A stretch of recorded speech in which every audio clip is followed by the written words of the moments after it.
Hello. Banned from Kick, yes. I'm banned from Kick for showing... I don't know, I guess they ban for showing military footage now. I don't know. Nobody was dying in it. Anyway, whatever.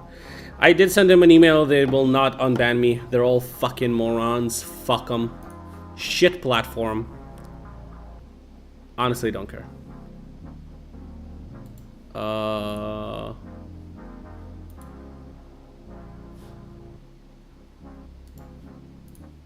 Okay. Anyway, how you all doing?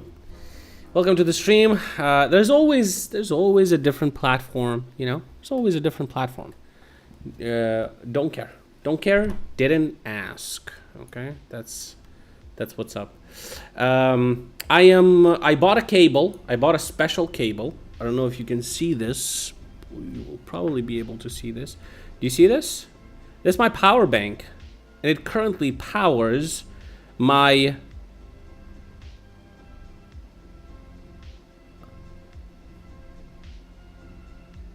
What is it called? I think it's called OPN. Optical Power Network. It powers my optical internet terminal.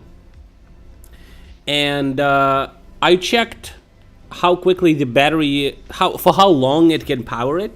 Currently it says for 13 hours. So I can have internet. Modem? I don't think it's modem. OTN. Optical Transport Network. No, that's not it. Sorry. I don't think that's what it's called. Optical Network Terminal. ONT. It's called ONT. Okay, Optical Network Terminal. Is it a modem? Technically speaking, it is not a modem, okay? Fuck out of here. ONT, Optical Network Terminal. Yeah. Anyway. Here's what's going on. I bought this cable. It was $5. Good value, in my opinion, for having fucking internet, even when there's no electricity. Currently, I'm running... What's up, buddy? Currently, well, technically, it is not a modem, okay? So you can go fuck yourself, buddy. Good one. Good one. Here's what's amazing, right? This thing works without electricity. That's so awesome. Isn't that awesome? I think that's awesome. All I need to do is power the ONT. And it's just a cable into a USB little battery, little power bank. By no means this power bank that I have is little. It's pretty beefy. So I think it can charge my laptop from like 0 to 100. And then it dies. I think it's just enough to charge my laptop to full charge. And it can output 140 watts. I've never seen it output that much, but yeah, it's a pretty good power bank. Unfortunately, it doesn't have a USB option. So like, it's not an uninterruptible power supply, meaning that if I would want to charge this power bank, if I want to charge this power bank while I'm powering something else, unfortunately it flicks, like it turns off, and then it does turn on, but it drops the connection to my internet. So you know,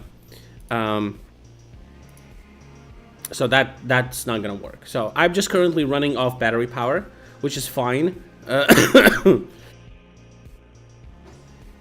And I troubleshooted a little bit with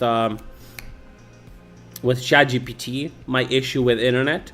You know how my internet would turn off and drop a couple of times. I was troubleshooting with ChatGPT, and I downloaded a program. It's called Wireshark. You can see it right here. It allows you to like record all your network activity. Pretty cool program. I recorded all the shit that's going on. There was some errors and stuff, but it was kind of weird. Like, it would lose connection again, but then it was kind of stable, and I was like, this is just weird. What is going on? I came to a conclusion, and it just brain blasted me.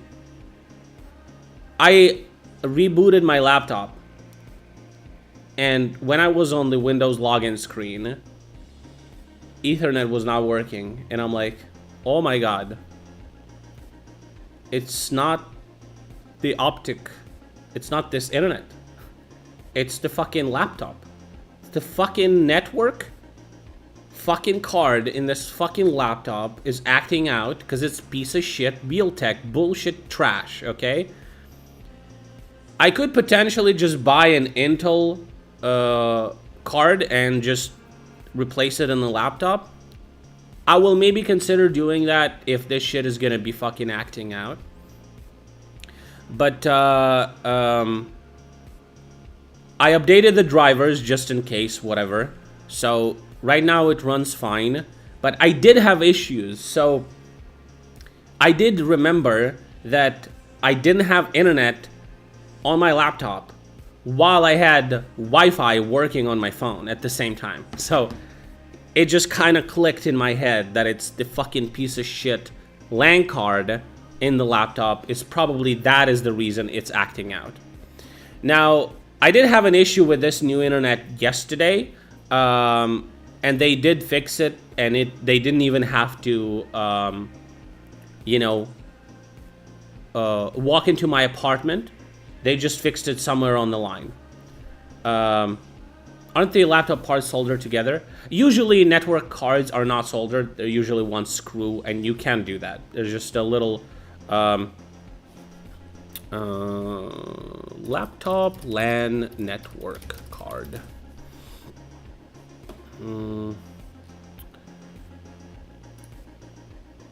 It's well, this is not it.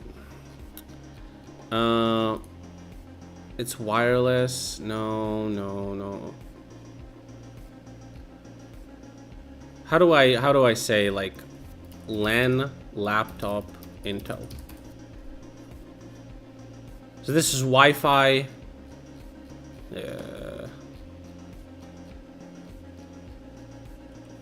Actually. Oh, it is like wireless and Bluetooth network adapter. It's something like this. And it's like not super expensive anyway. I remember reading that you can definitely do that. But anyway, right now it works. Maybe it was a driver issue, software issue, whatever. I didn't really have problems before. So hopefully it's just, a hiccup. Maybe I updated the Windows or something like that and fucked with it. I don't know. Anyway, it works right now. Who cares, right? But this is pretty amazing. Optic fiber internet is fucking pog. No electricity, it works. Only thing you need to do is power the terminal. Now, however, there's another issue. I did have a router before this, where it was a Google router that had a USB-C port, and you could power it by using a USB-C cable. This new router that I got is also Google. It's just a newer version of it, because the previous router was acting out, and now I'm thinking that it was probably not a router and could be a laptop again. But this one has like a barrel jack, but it's like a tiny barrel jack. And I will probably need to find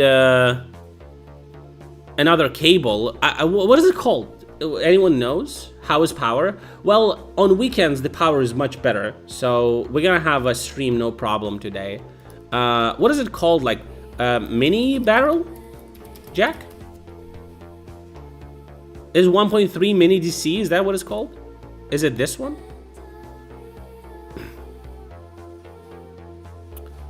Mini DC, mini USB to mini DC. Is that a thing?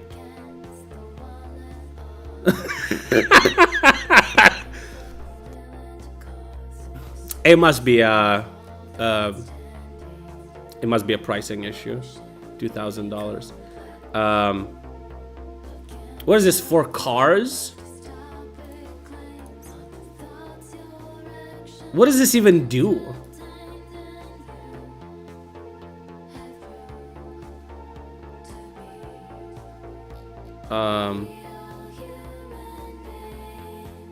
Yeah, maybe. I don't know. I would need something like that to power my router, because without the router, I can't actually like turn off the lights or anything like that. Like, because my Wi-Fi doesn't work and shit.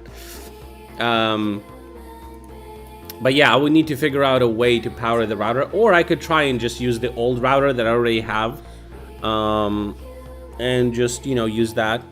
I also had an issue with my RJ45 cable, which is an Ethernet cable. I don't know, this is extremely boring to people who don't care about this shit, but I just wanted to say, guys, it is cool to have internet that can work without power. I'm super excited, and I'm waiting for my power station so that I can just power everything. Wouldn't give a fuck about any of these cables. I'm probably not gonna bother powering router. I'm just gonna, you know, I'm just gonna reconnect this bullshit and just, you know, and just use internet when, you know, I'm working at home and there's no electricity. So I have this like a backup option, and I'm just testing, you know, the cable works and it's all good. But yeah, it's all awesome. And even if I'm gonna lose electricity, even if there's gonna be a power outage, I would still be able to continue the stream because I would have a fast fiber optic internet. And I could just stream until my laptop battery is running out. Which, that part is also gonna get fixed when I'm gonna get my power station. Anyway. I went to the doctor's today. I got sick with my fucking cough. It's not disappearing anywhere, and it's so fucking annoying. I went through like a couple of tests and doctors before, and I still don't know what the fuck is going on. So at this time I went to the doctor that literally looks inside. It looks into your orifices. I think it was called like what? ENT? What is it? Ear, nose, tongue? Or throat, whatever. I went to that doctor. So she looked into my throat, and I was like, yo, listen, there's any like fucking, you know, what's up, buddy? Is there any like bullshit fucking going on? So she looked in and she said, this doesn't look like it's irritated throat or anything like that. It looks normal. But she did say that she suspects that it's my stomach.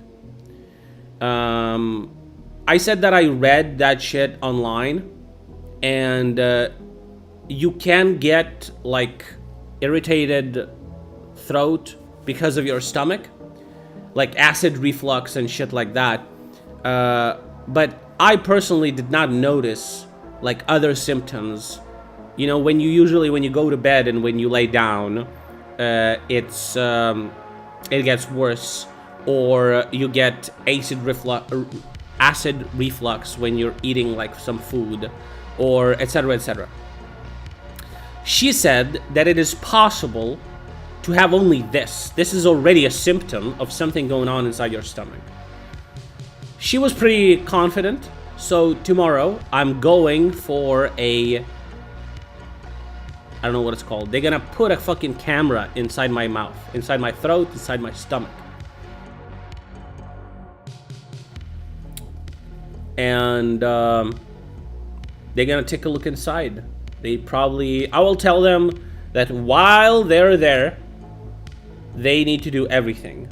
Look on everything that's, you know, look at everything that's going on. Take a piece of it, do biopsy or whatever. Tell me what the hell is going on. I don't think it's anything serious. I don't really have issues with my stomach, or at least I don't feel them. I don't have like, you know, stomach aches, stomach cramps. I eat whatever the fuck I want, really. I don't have like bad poop or whatever. It's all, I'm doing fine, you know. I know what you're talking about. Probably not gonna do that. So just gonna do the stomach first, and then if they're gonna tell me that I would need to do the other thing, I would do it. I don't really give a fuck. But anyway, I just really want to. I actually hope that they're gonna find something, because I'm sick of this fucking cough, bro. It is so fucking annoying. I would just want to get rid of it.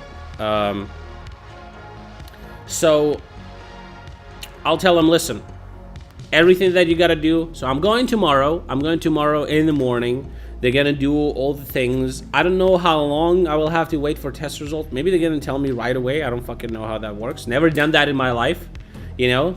Maybe they're gonna find some wild shit in there, but yeah, they told me I can't eat for at least like 8 hours, and I can't drink for at least 3 hours. So cough to hiccups, true or false? I don't really hiccup, not really. Only when I drink like cold stuff, but it's only for like couple of times, and that's it. And it's like it's like a rare thing. So meanwhile, when I was with the dog, she told me that I should avoid cold, hot, and sparkling drinks, which, you know, she says it irritates the throat a lot. And I just remember that pretty much almost on every stream, I would just drink a Coke, which is cold and sparkling and also acidic. So I was like, you know, some gears were turning. I was like, okay, maybe that makes a little bit more sense. Now, I do have water filter now, and it's very good, clean, really tasty water. It's not muddy anymore. You can see my face, actually. See? It is cold, because I do be loving my cold drinks. Homelander took me fucking bloody son and bollocks me wife. Sorry, I finished The Boys, the season 4, season 3, which season it is. But you know, some people get bleeding from misplaced endoscope. Maybe you should notify next of kin before procedure. They get bleeding, like internal bleeding. I'm gonna be fine. The new season? Yeah, I finished the last season of The Boys. The Boys. I liked it. They're pretty on the nose with some of the things, like complete parallel with politics situation in America, but you know, it's still a fun show. I like it. It is fun to watch it. And of course TikTok listens to what I say, so it pushes to me fucking The Boys memes. And you know, some of them are really interesting, but anyway. So what else that I did that was interesting?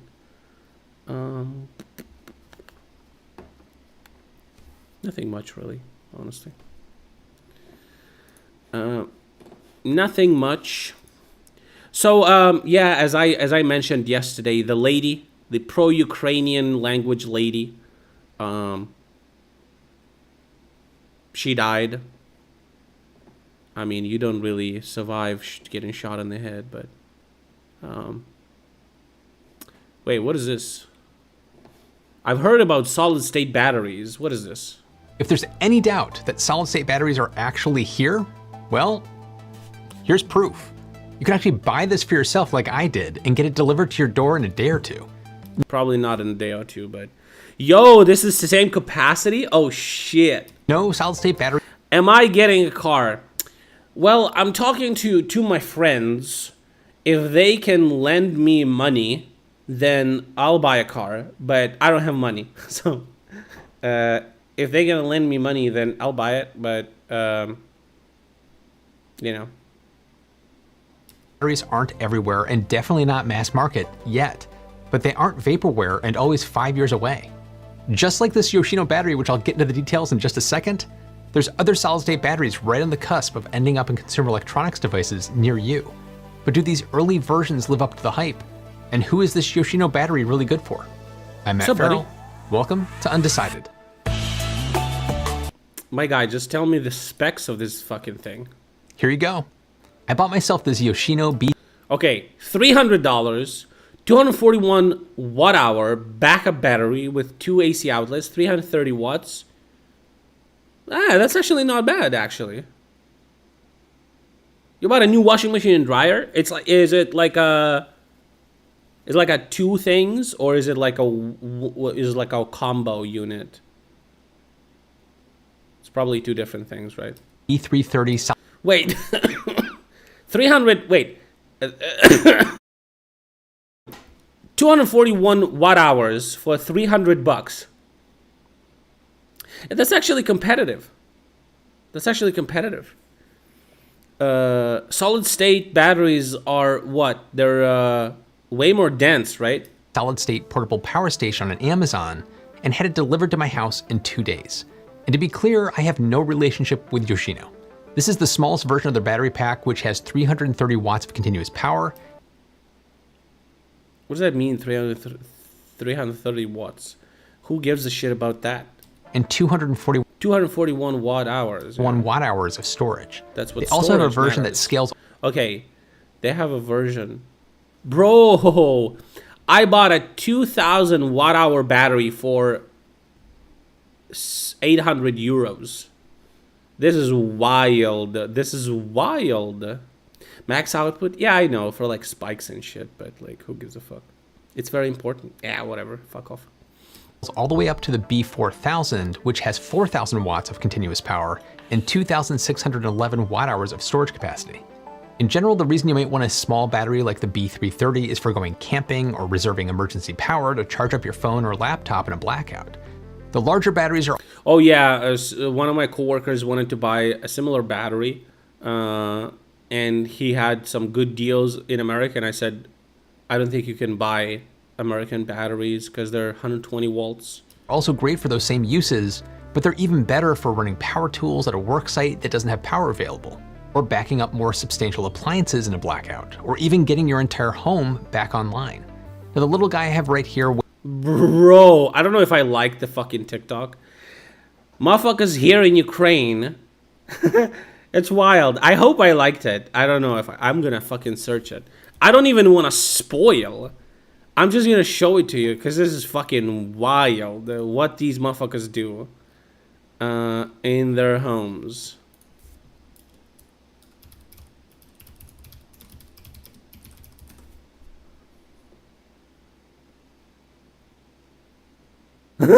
Okay.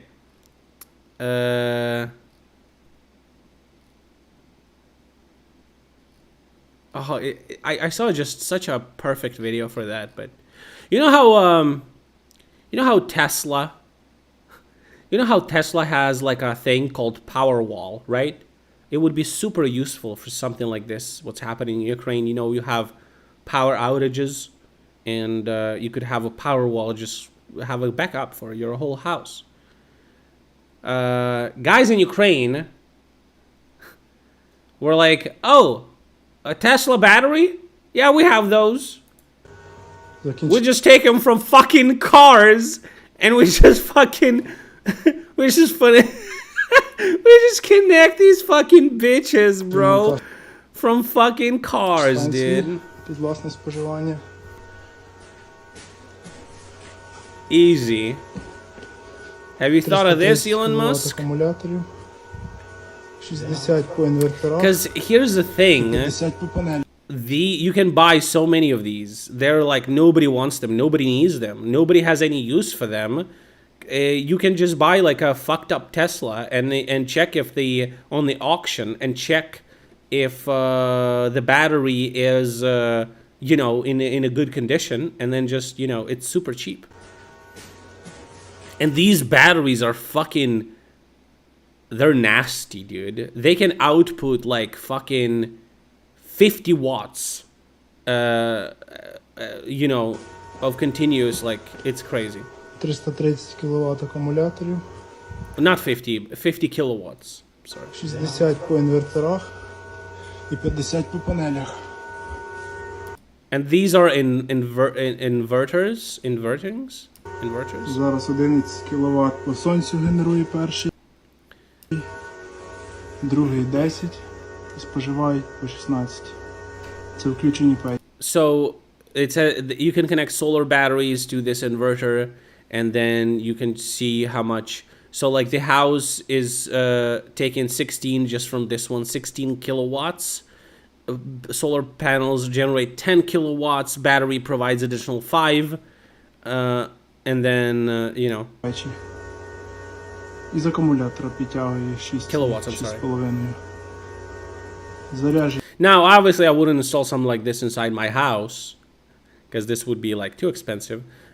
You can get a similar solution just for less power, and have your apartment be like, energy independent. Not independent, I'm sorry, but you could have a battery at your house, and stuff like that. But I thought, while it would be just very easy fire hazard, well, these are lithium ion, and they are a potential fire hazard, but the batteries that are being sold in these power stations are LiPo 4 or LiPo 3, whatever.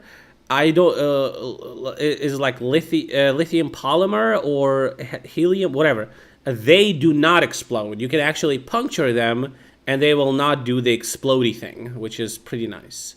How much do you think you can get one of these wrecked Teslas for? I don't know, maybe like, a couple of grand, I think. They start marketing small versions like these for your house, even apartment. You can charge them up when the spot price is low, so you don't have to pay for the high spikes. Yeah, this is smart. This is smart. However, here's my thinking. I will probably sell this apartment. I don't want to invest money into like a solution like that. Even though I had some offers for like 3 kilowatt thing for like, was it like $2,500, 3 kilowatt hour battery pack plus inverter, or like this whole like solution, right?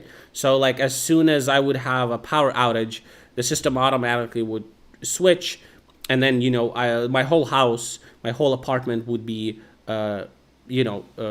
powered from the battery. The reason I did not do that, because the equipment is it's like extra cost per watt hour, instead of if you just buy a power station. You can resell power station. I bet you can resell those batteries too, but I don't know like how well they keep the charge and stuff like that. You can sell the power station. Is just way more, like there's more applications for it, right? People can go camping, people can, we just saw a video about like possible uses for it. There's way more different uses for like a power station.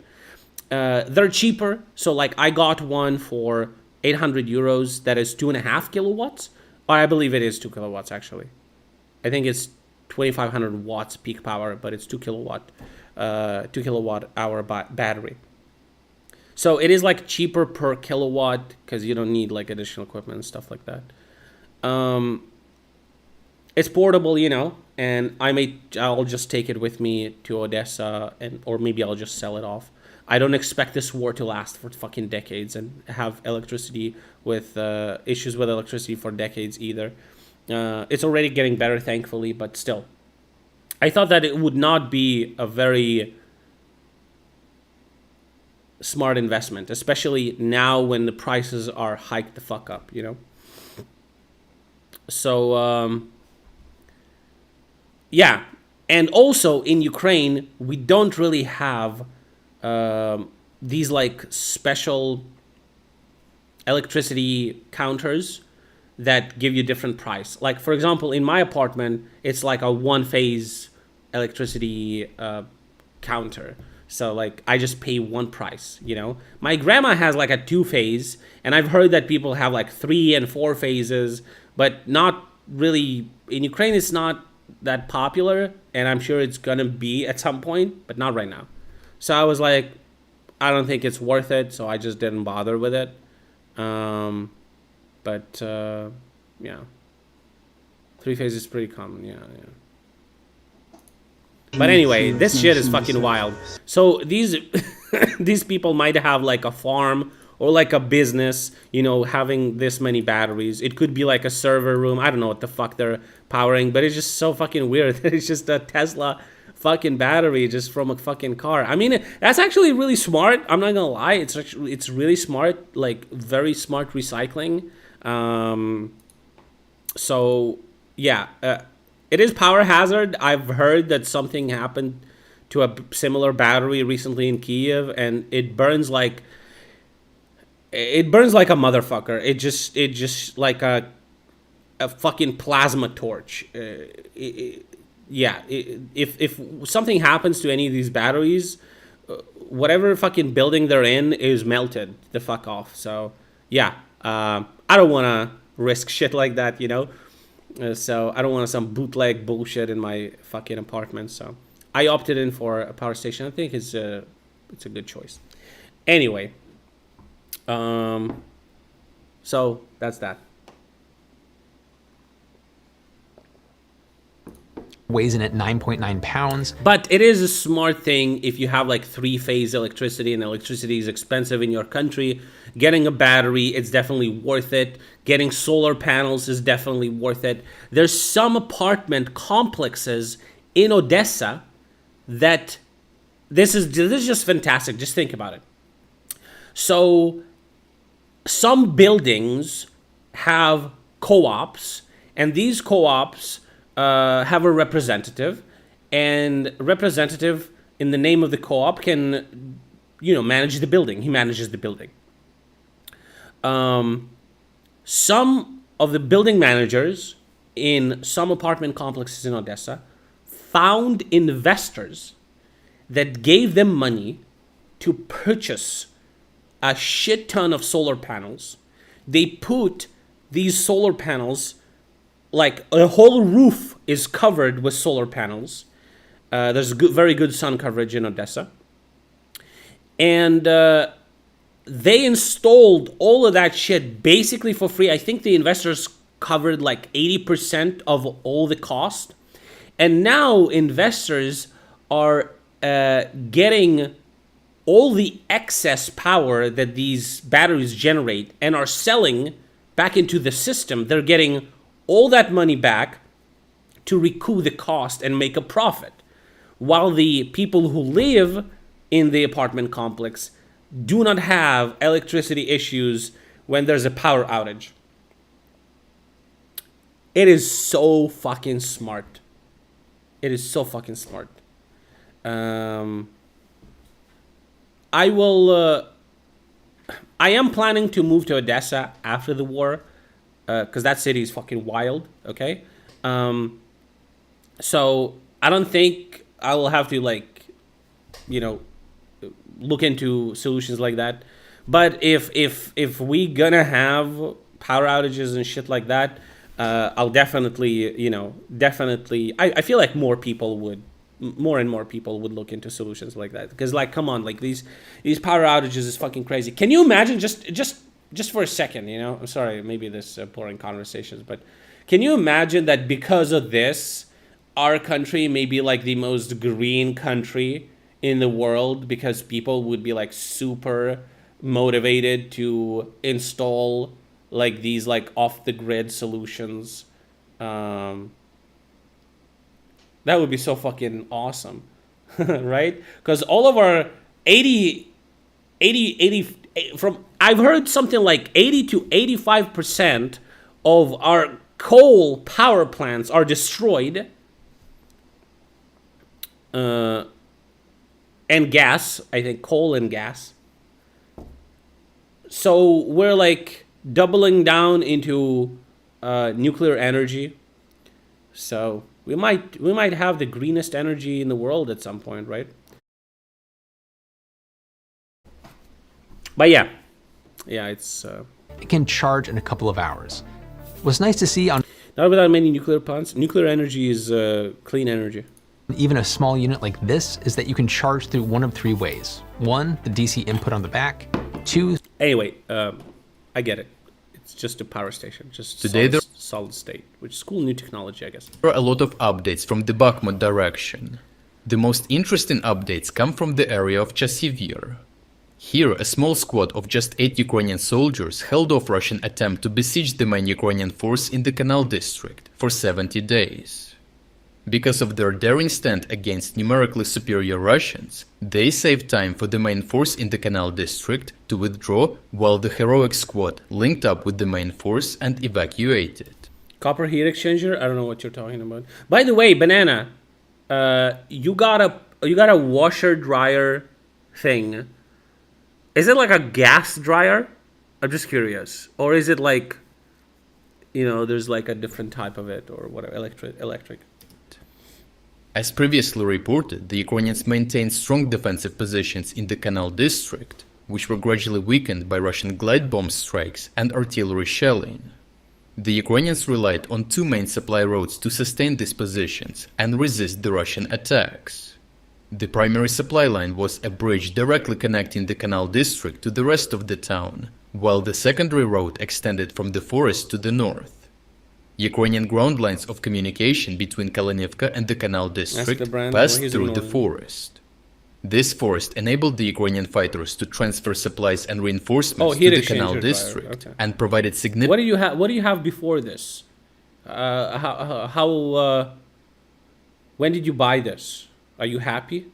Cause like I have a washer dryer combo. It's like a 1 unit, and I like the idea of you just put the dirty clothes in and you take out dry clean clothes out, which is cool. I don't need to swap it between like different units and shit. I think that's really nice. I've heard people like talk shit about it. It's like, oh, there's like too many components, it can break. Mine works fine, actually. Probably the only thing that didn't give me any issues so far. Significant advantages for the Ukrainians, as it effectively concealed their movements from detection by Russian drones. Consequently, the Russian drones were unable to relay information to their artillery and aviation, leaving the Russian command unaware of the Ukrainian activities in this forest. Forest cover provided all of the equipment, including anti-tank missiles, rifle ammunition, food, water, and medical supplies for troops in Canal. This made it very important for the defense of Chasiv Yar, as the entire defensive line in this area was dependent on forest supplies. However, the dense forest cover was a double-edged sword for the Ukrainian fighters. While it helped conceal Ukrainian troop movements, it also provided the same advantage to the Russians, who used the forest to mask their efforts to assault Ukrainian positions. That's such a huge territory. In one such eight incident, guys? a group of at least 8 Ukrainian fighters from the 225th Assault Battalion and the 223rd Marine Battalion ended up cut off from the mainland. While the Russian forces typically deployed small squads for reconnaissance or sabotage, they decided to try and eliminate... Imagine being able to use engines that run on water. That's not a real thing, my guy. ...this small group of Ukrainian fighters. The Ukrainian squad, positioned in a trench, one of many concealed defensive positions in the area, was at significant risk. If the Russians captured these fighters, they would likely have been forced to reveal the locations of other defensive positions scattered throughout the forest. Moreover, if the Russians gained a foothold in these trenches, they could have launched further assaults, jeopardizing the Ukrainian forces in the Canal district and putting them at risk of encirclement and destruction. The fighters of the Ukrainian squad knew that losing their position would have severe consequences for all forces in Chasiv Yar, so they were determined to hold out as long as possible. You know what? It reminds me of like some of the... When you scroll TikTok, it's like you can find the funniest but also like the most degenerate content imaginable. And one of the most degenerate content things that I find on TikTok are some like fucking moronic, like science hoax, like TikToks about like cars that run on water, but the deep state doesn't want you to know that. Or an African kid that cured cancer, or some fucking moronic shit. Like, how stupid you gotta be to believe that fucking crap, bro? It ain't real, my guy. It ain't real. Think about it for more than 5 minutes, and you will understand that that's bullshit. If we could make an engine that runs on fucking tap water, we would be using that, okay? That's not how it works. Russian troops quickly encircled them and imposed fire control with small arms. There are hydrogen cars that you can actually buy, but there's a lot of different issues with those cars that are beyond, you know, just like fuel efficiency or whatever. Like, first of all, you have to have hydrogen. Very, very, nuclear is actually not expensive at all. You should Google that, my guy. Google the cost of nuclear per kilowatt generated. It's one of the cheapest sources of energy. It's the only sources of energy that are cheaper than that is probably like wind and solar, maybe. I don't know about solar. The problem with wind and solar is that they do not produce a steady amount of electricity. Wind depends on wind, and solar, you know, on fucking sun. So those are external factors, and they can, you know, they can influence your stuff. But nuclear is not renewable. What the fuck is that supposed to mean? Nuclear is the best energy we have available right now.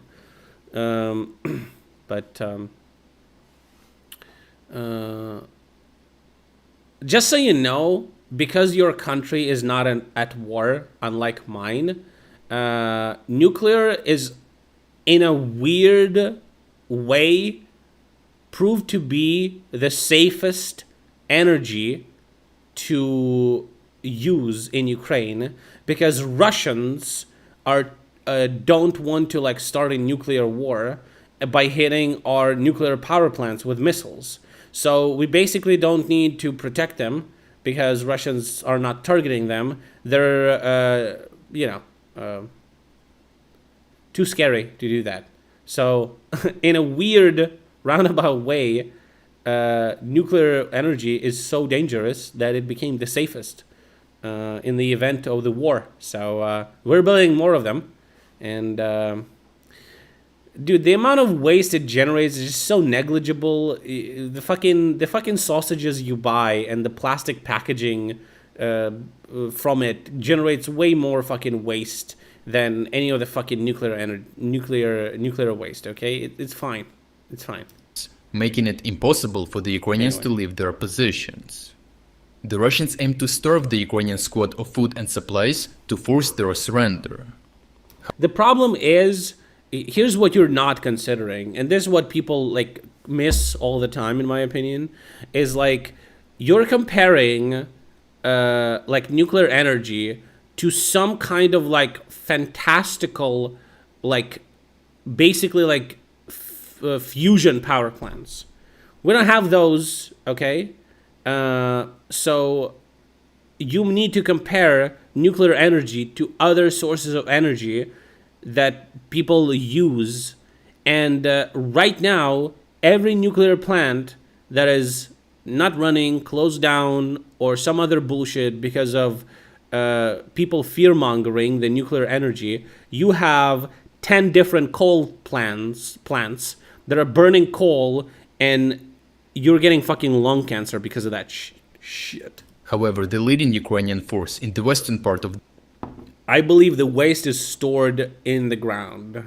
Just bury it. the forest managed to supply the besieged. I told you, it doesn't matter how many wind, solar, or hydro plants you build. There's limits to that.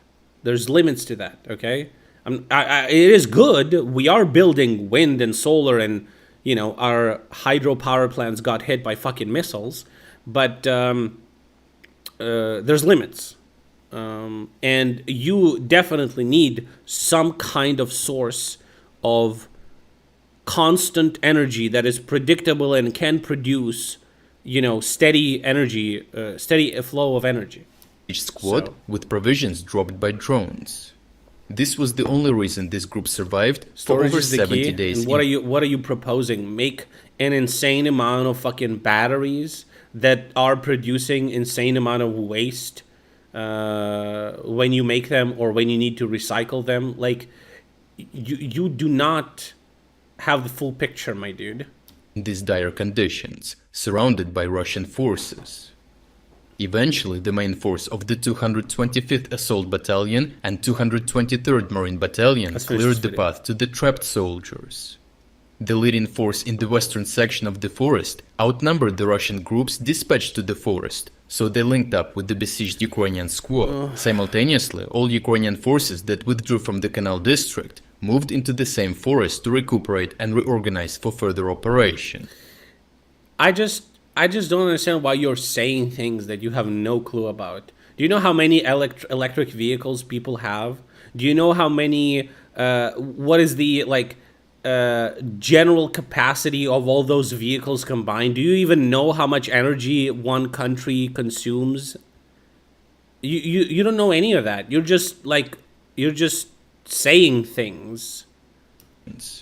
Subsequently, all Ukrainian troops on the eastern side of the canal successfully Batteries withdrew are and still moved to the losing prepared charge. fallback positions in the Novi district. These defensive positions are strategically located in front of a 10-meter wide canal within a gully, making any potential Russian assault across it highly problematic. Overall, the Ukrainian fighters managed to protect the northern flank of the canal district from a Russian encirclement with just 8 men and Damn, enabled that's Ukrainian crazy. forces in the district to withdraw orderly. Thanks to Dude, every time we watch a video of this guy and he describes some kind of situation on the front line that happened, I just imagine it just could be a fucking movie, the decisive defense of the 8-man squad, the main force of hundreds of troops You know what? That's funny that you mentioned that, because people from impoverished countries that are literally abused and used as slave labor to mine fucking cobalt that is used by companies to produce fucking batteries would probably not like your idea of increasing battery production. It just you just don't have the full picture, my dude. Okay, get educated. managed to hold out for 70 more days in the Canal district. Once reinforced and resupplied, these withdrawn forces will continue to play a vital role in defense in depth to slow down the Russians. Anyway. Hello.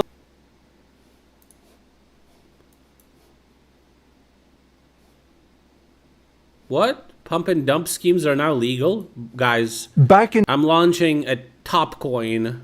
December 2022, I covered the story of 8 US-based social media influencers charged We with watched this, conspiracy yeah. to commit securities fraud for a social media-based pump and dump scheme. One of them appears to have done some rapping, which is why I covered the story. The influencers had ripped jeans, tattoos, McLaren cars, those watches that online scammers always wear, and contrasting facial hair. They had a YouTube channel called The Goblin Gang, which claimed to show you what it's like to be a multi-millionaire day trader, and a podcast called Pennies Going In Raw, where I imagine they discuss DCF models and stock valuation methods. I haven't absolutely. actually listened to it, I'm not really interested in that stuff. But on all of their YouTube thumbnails, they had their mouths wide open in the style of a Wall Street securities analyst or a billionaire investor. The group, all of whom had silly nicknames, were accused of engaging in a wide-ranging securities fraud conspiracy, in which they used their extensive social media presence to hype interest in penny stocks by posting false and misleading information in order to pump the prices of those securities up, while concealing their intent to later that's a dump fire their fit. shares by True. selling them at the artificially inflated prices. Between January 2020 and April 2022, the defendants are alleged to have made $114 million in profit from their scheme. Now, some of Damn. these actions they fucking fake it till you make it. They became millionaires by scamming their viewers. Might sound illegal to you. If you go to the SEC website, for example, pump and dump schemes are described as one of the most common investment frauds, and fraud is usually considered a crime. So the case looked pretty simple to prosecute at the time, as the SEC and criminal prosecutors had access to the 8 defendants' trading histories, their social media postings, their Discord chats, and their private communications. And if there's one thing you can be sure of, when people are busy committing fraud, they send lots of emails documenting their illegal activities. Now, it might have been a struggle for the prosecutors tasked with reading their emails and social media posts due to their terrible grammar and spelling, but the original complaint shows that the influencers themselves felt that they were breaking the law, and they frequently discussed how to conceal their illegal activities. We've since learned that they didn't need to make as much of an effort concealing their activities, as a Texas court recently dismissed all charges against them, ruling that the government failed to state an offence amounting to securities fraud.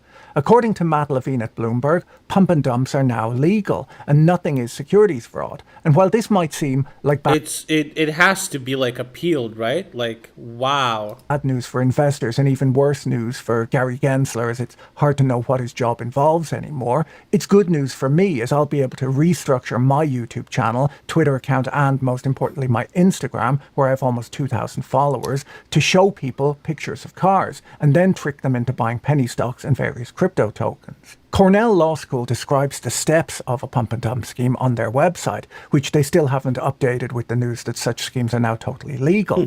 They say that a typical pump and dump scheme begins with stock promoters loading up the stock of a microcap company. The promoters then promote or pump the stock, possibly by spreading false positive news about it. And if this is successful, the promoters continue to spread good news about the stock while dumping their own position.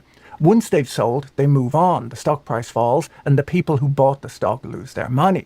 Now, this is a decent description of how such a scheme works, but it leaves out the important first step of showing people pictures of cars on the internet, which is why an Instagram account is so valuable. They also leave out the bit about writing a memoir while in jail, becoming a motivational speaker, and eventually teaching sales training courses. The whole go to jail, write a memoir, and become a motivational speaker bit is kind of out of date now that pump and dump schemes are entirely legal. A good motivational speaker needs that hero's journey, where there's a call to adventure, then some sort of mentor guides you through the early challenges, and later a crisis comes along which transforms you. If a pump and dump scheme doesn't end with prison time, you just have an influencer who keeps pumping and dumping until people slowly grow tired of them. And that's not much of a book. It won't be made into a film, and you can't really give motivational speeches about how people slowly got tired of you and moved on. While this dismissal may have been bad for investors, it's even worse for Hollywood. So why did a district court judge dismiss all charges against these defendants, and should you start your own pump and dump scheme as a side gig? So what went wrong in this court case? Well, the defendants were accused of committing securities fraud, which is illegal under US federal law, by artificially pumping up stock prices with bullish and false pronouncements and claims that they were buying shares while instead selling their positions into the market at a profit while their social media followers were buying. The court's dismissal raises legal questions about what the government now has to prove to convict a defendant for engaging in a scheme to defraud with intent to defraud under the federal fraud statutes. In his dismissal, the judge writes that even accepting as true that the victims ultimately lost money on the stock market because the value of their shares went down, the defendants did not obtain something of value from those who were deceived. The investors' trading losses are one step too far removed from the defendants' alleged fraudulent misrepresentation. Instead, the property right of the investors that the defendants' conduct harmed, according to the judge, was their right to control their assets, or stated another way, was their right to make an informed discretionary decision. This dismissal relies on two recent cases, both interpreting the scheme to defraud and intent to defraud elements under federal fraud statutes. The securities fraud charge in this case, according to the judge, required showing that the defendants intended to harm victims' traditional property rights by causing them to buy the stock at allegedly inflated or pumped up prices. Because the losses to victims happened incidentally rather than as the object of the scheme, or because the defendants were totally indifferent to the effect of the scheme on their alleged victims, it was okay. So the trick is that as long as you don't care about or don't think about the people you defraud, it's probably legal. This judgment should also help people accused of insider trading, which also involves stock market transactions rather than personal transactions, and are similarly aimed at making money rather than depriving a specific person of property. The judge based his dismissal on a 2023 Supreme Court decision called Simonelli versus the United States, where a contractor bribed public officials to get a city contract and was convicted of wire fraud. The Supreme Court overturned that decision, ruling that it's not wire fraud to deprive a victim of potentially valuable economic information necessary to make discretionary economic decisions. Only depriving victims of money is wire fraud. The other case that the judge relied on was United States versus Greenlaw, a case on a Ponzi-like scheme where money was transferred out of one fund to pay distributions to another fund's investors. The appellants argued that they did not intend to deprive their investors of money or property as a conviction under the fraud statutes requires. In that case, the court found that the government had failed to prove that the investments in question were not worth what the investors had paid for them, and that the criminal securities fraud statute requires a specific intent to defraud, not just a scheme to defraud. A Northwestern Law Review analysis by Sue Guan of Santa Clara University argues that a ruling that a fraud victim must directly surrender property to a fraudster means that any investor who buys listed securities on the basis of a fraudster's misinformation cannot recover. She argues that this ignores long-standing tenets of economic theory and contradicts established securities law doctrine. Further, because of the structural reality of today's market, Was Judge means paid that off? nearly every pump and dump Fucking scheme Texas, using bro. social media will involve investors purchasing stock on the stock market, and the ruling would effectively immunize nearly all fraud perpetrated using social media. Professor Guan explains in her paper the two foundational concepts underpinning we the do this or informational not? focus of U.S. securities we can do laws. it to Russians. First, corporate finance theory Well, teaches illegal in that Ukraine. stock prices can be expected to be efficient and act as information transmitters. Okay, this. I don't care about American criminal law. Tell me when they're gonna appeal or whatever. What is this? Hello everyone, this is your Daily Dose of Internet. The police were looking for a suspect and last saw him running. I started watching a show about a sheriff. It's called Longmire, and when it started, I was like, holy fuck, this is boring as shit. Some fucking dude in the middle of fucking nowhere in a small town, he's a sheriff, and he's fucking like, investigates like fucking crimes or some shit. I'm like, why did I download 6 seasons? I'm sorry. Why did I download 6 seasons of this fucking sleeper bullshit? Oh my god. And then I watched the first episode, and then I watched the second one, and then I watched the third one. It's actually not bad, dude. It's not stupid. Like, it doesn't make you upset. The writing is good. There's interesting twists, and I'm like, oh, I understand why people like the show. It has very good reviews. It just, the setting could be like, it's a slow show, but it's solid. It's solid. If you like sheriff in a small city investigates crimes, and he's a rugged man, and he knows what he's doing, and he's been in the service for decades, and he's fucking genius. You can watch it. It's pretty good. Longmire. It's called Longmire. That's his last name. Running towards his house.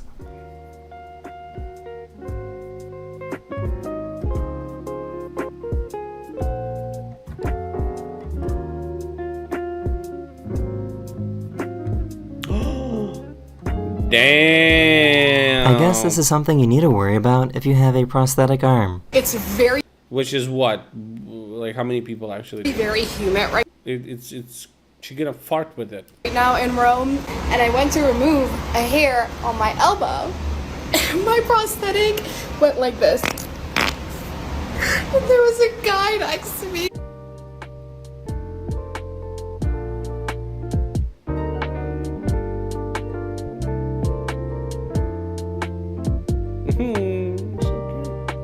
I really wish I never saw this video. That's just a filler, bro. These ladies found a ferrofluid speaker in a recording studio.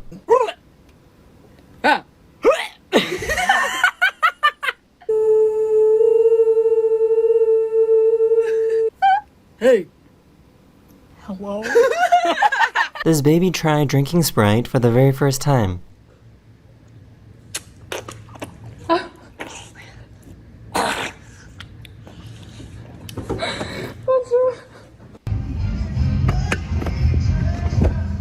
It was his first time going to the beach.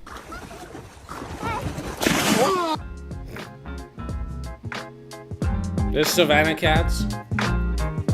Bro, that's fucking pavement. He doesn't care. Scientists discovered that ants are always checking each other out for diseases. This ant right here had an infection in his leg, so this other ant chopped it off to save his life.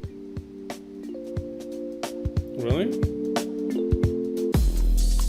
Well, does it grow back? It's Bengal? I don't think this guy has ever been outside Bengal, before. your mom. That's so computer generated, bro. This is not real. Oh my god! We are in the Matrix right now. I don't believe this.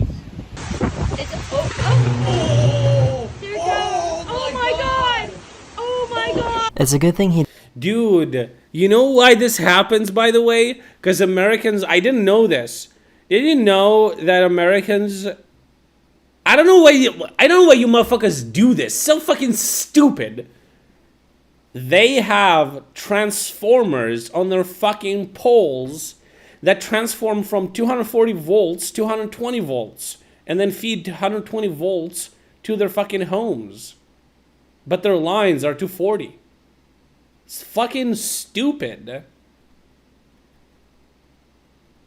I don't even know why the fuck are you motherfuckers using 120 volts? Because it's like, what, safer that way? I don't want to die from no electricity. That's gay. I'll rather die from getting shot by a child because they found my Glock. Like, what the fuck?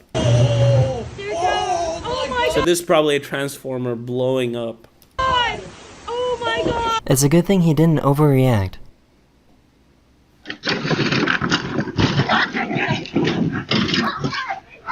So, I guess if you spend a long time at the slot machines at a casino, they will have an employee come by to give you a massage. Oh yeah? I don't believe that. She's dead. Definitely not safer. Did somebody I've order a heard that loaf of it's like a safety thing, no? bread? Look, are you a bag of buns? Yeah. I just found out that there's a restaurant in India that shows my videos every single night. Take me to Supercuts. This haircut looks horrible. I had a cute pot. You look Man, good, honey. everyone's in their phone. Can't DNC That is the end of them. this video. Okay. He says, did you notice, by the way, he says, shows my videos. My guy, these are not your videos, dude. Okay? Just saying, bro. They are not your videos. You take them from other people.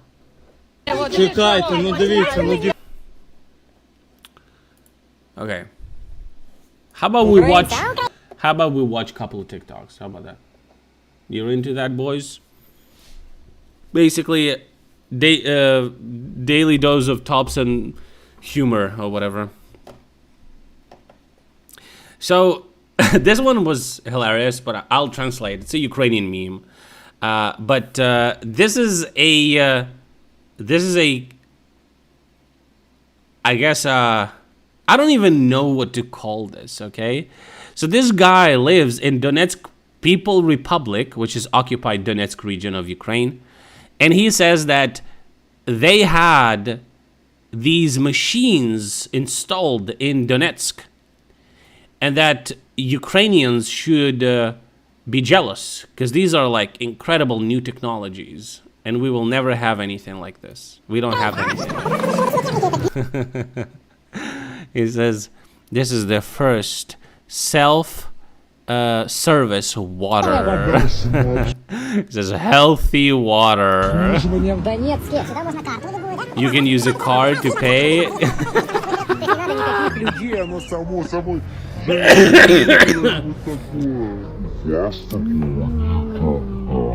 It says you will never have anything like this. I think like every fucking I've seen these machines everywhere. I don't. They're pretty popular though. Not gonna lie, people are buying water there because it's just like filtered water, but it's like cheaper than the shop one. Yeah.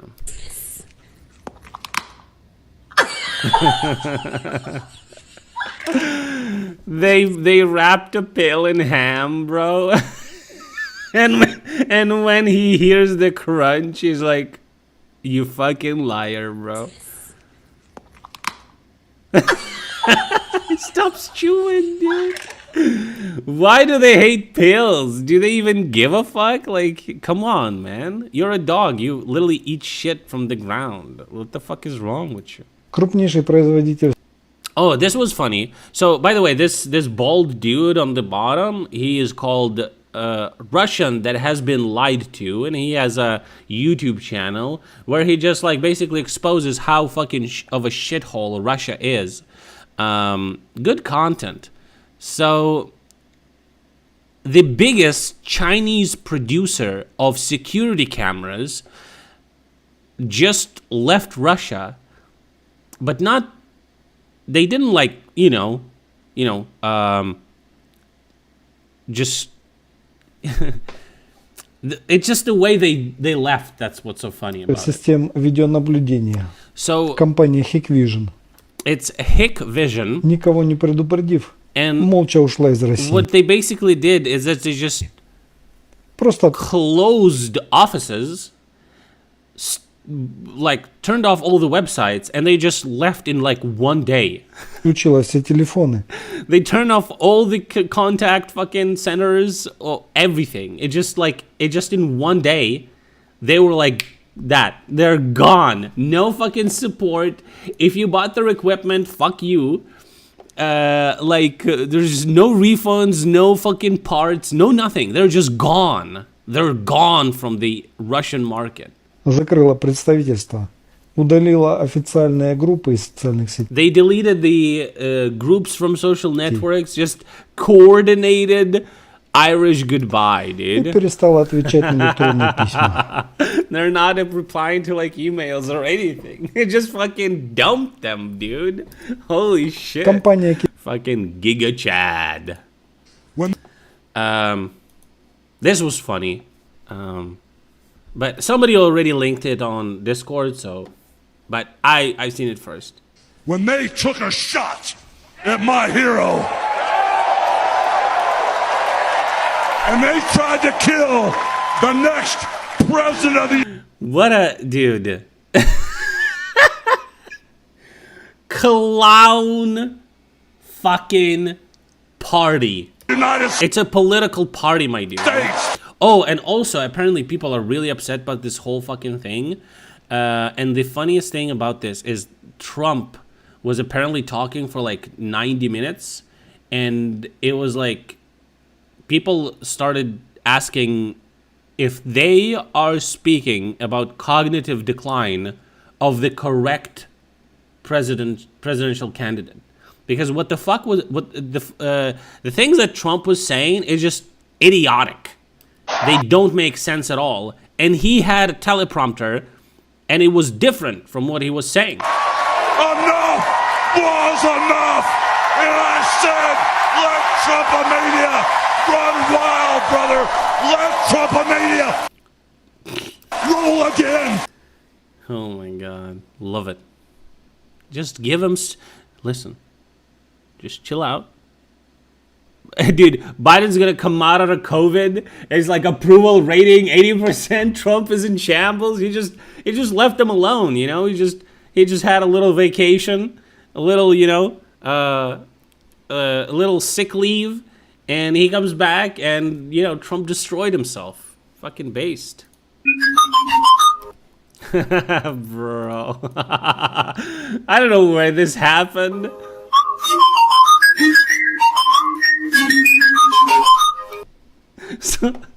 So I assume some politicians, try to paint somebody's house. I have no idea. And you know how they cut the ribbon, do the first thing, and then somebody else finishes that, but they didn't do that. They just left it like this. Dude, what the fuck? That is just don't care on the next level, bro. They took their pictures and they're like, that's it. Fixed your home. Remodeling and construction, or whatever the fuck it says on the right. Beautiful.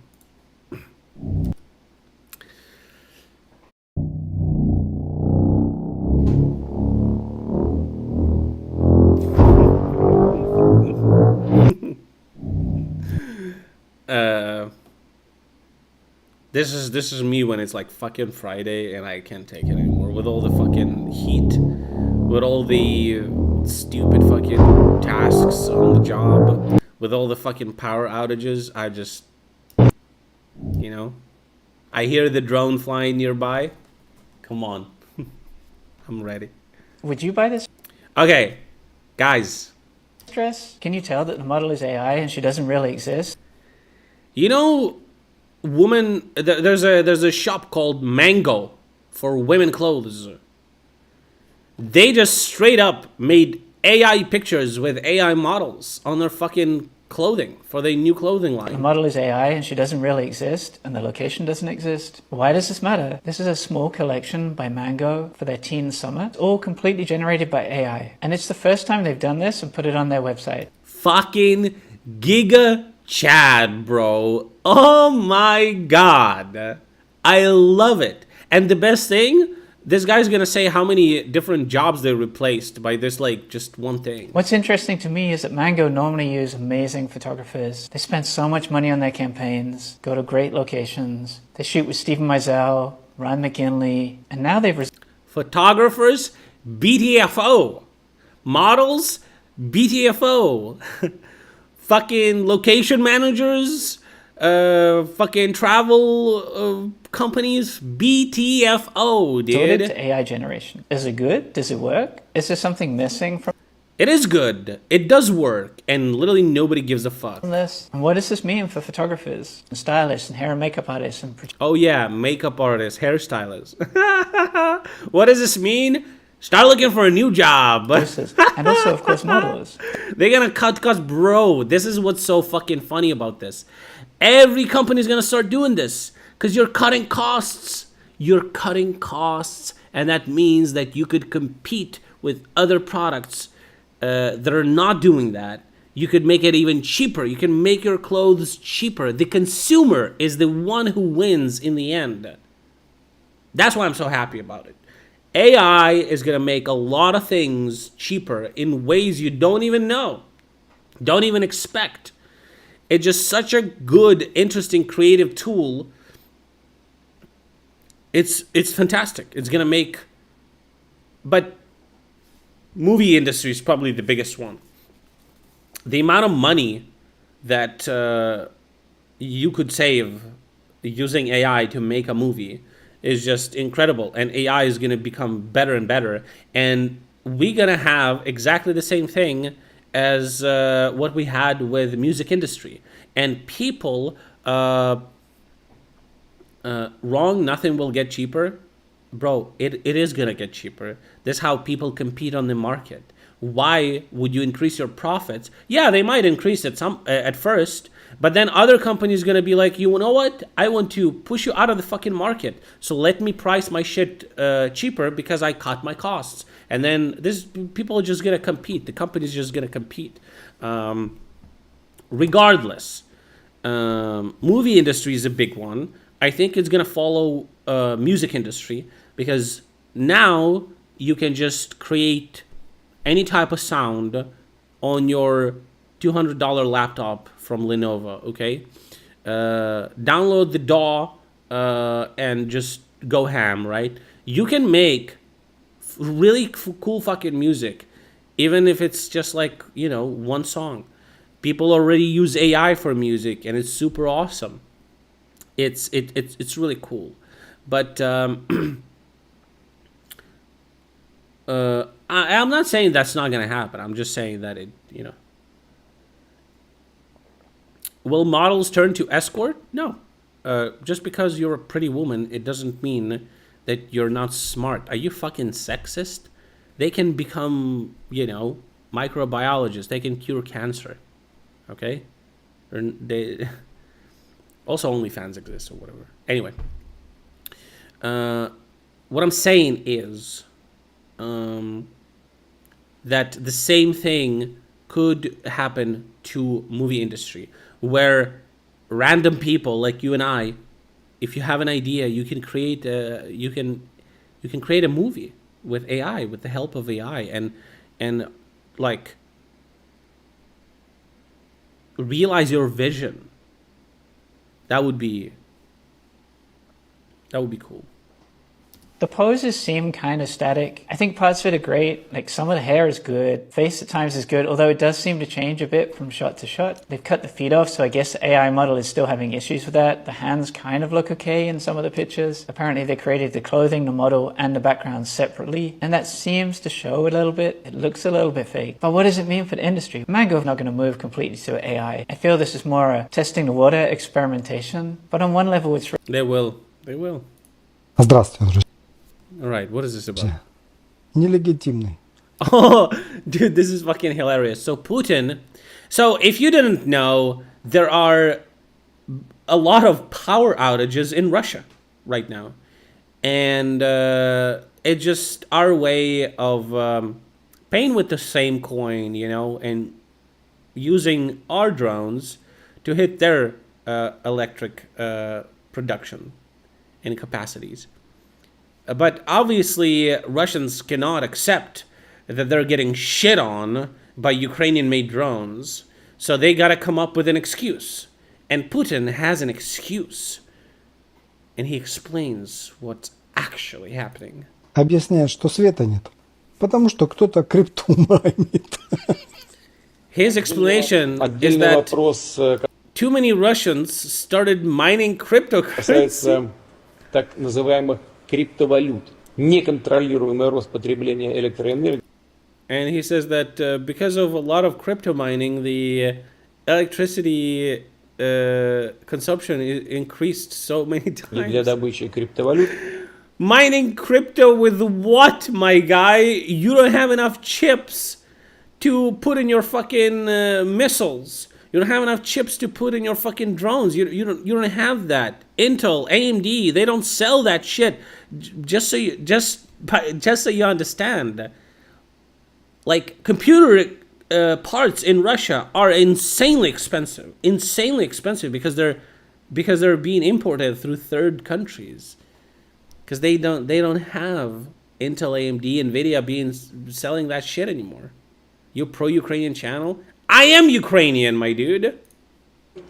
Anyway, what a fucking loser. Does he even know what the fuck is cryptocurrency? Привести к дефициту мощности в отдельных регионах. Это уже... Also, there's no such thing as pro-Ukrainian. There's just called being normal. Yeah, that person was definitely on the left. Oh, this guy is just fact-checking. So Trump, after Trump got shot, a lot of conservatives were like, leftist, it was a leftist guy. Yeah, that person was definitely on the left. So the guy was actually Republican. The left resorts to radical violence like that. Remember the Summer of Love? That was the left. What? Mass shootings? That was the left.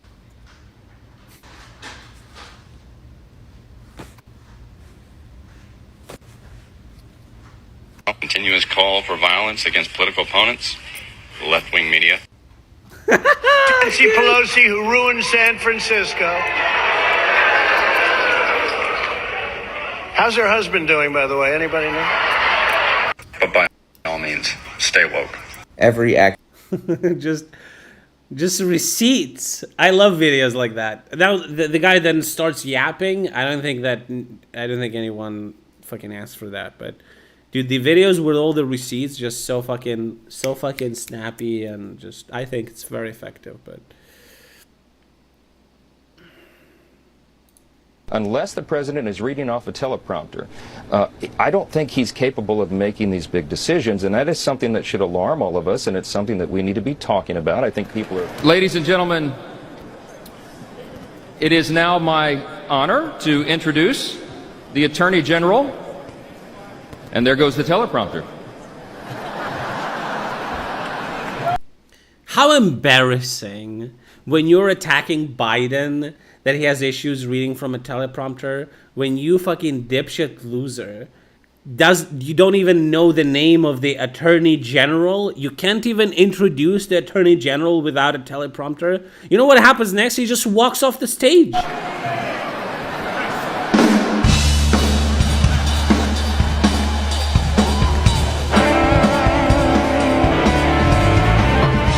Wow. Good one. Put a red heart. Dude, so Put a red heart if you want to become friends. Put a purple heart if we're already friends. Put a pink heart if you have a crush on me, which I doubt. Put a black heart if you want me to die.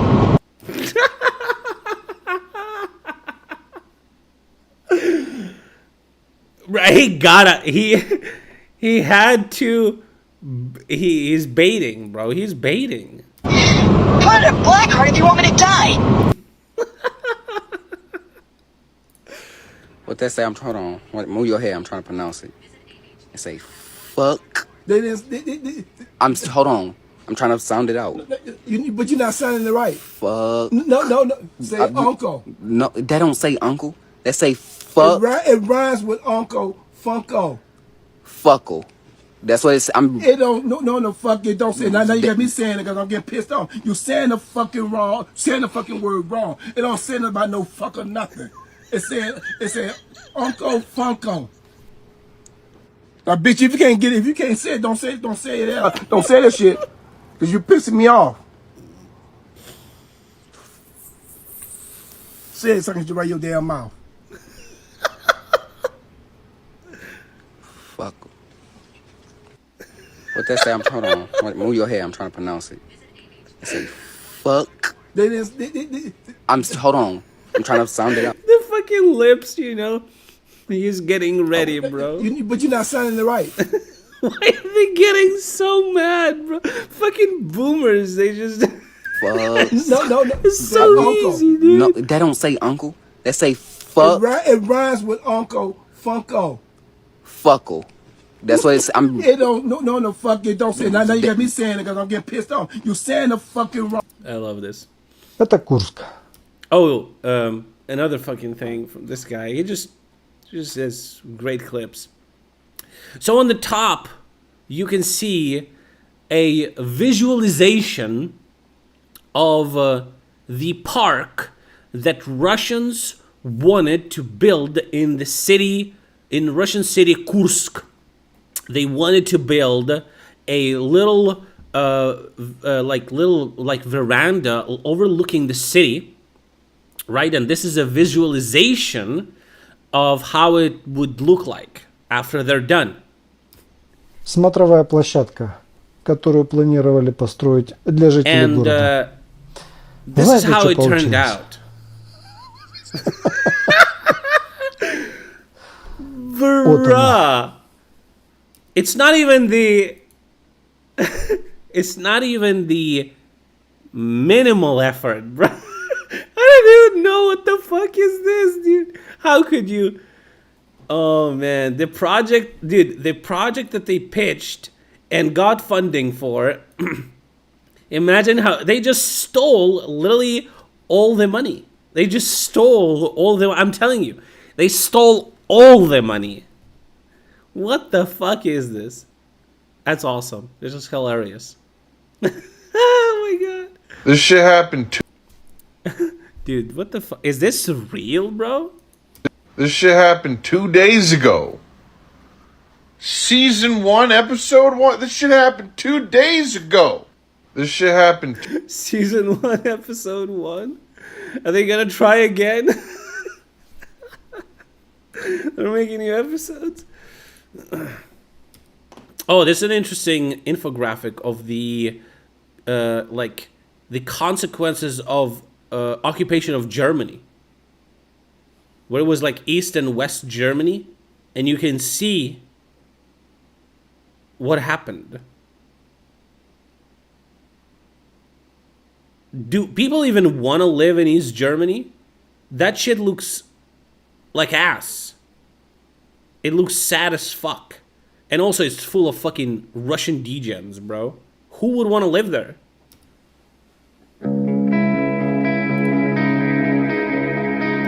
Just everything they touch turns to fucking shit.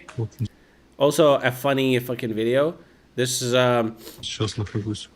this is just a perfect encapsulation of like the Russian greatness.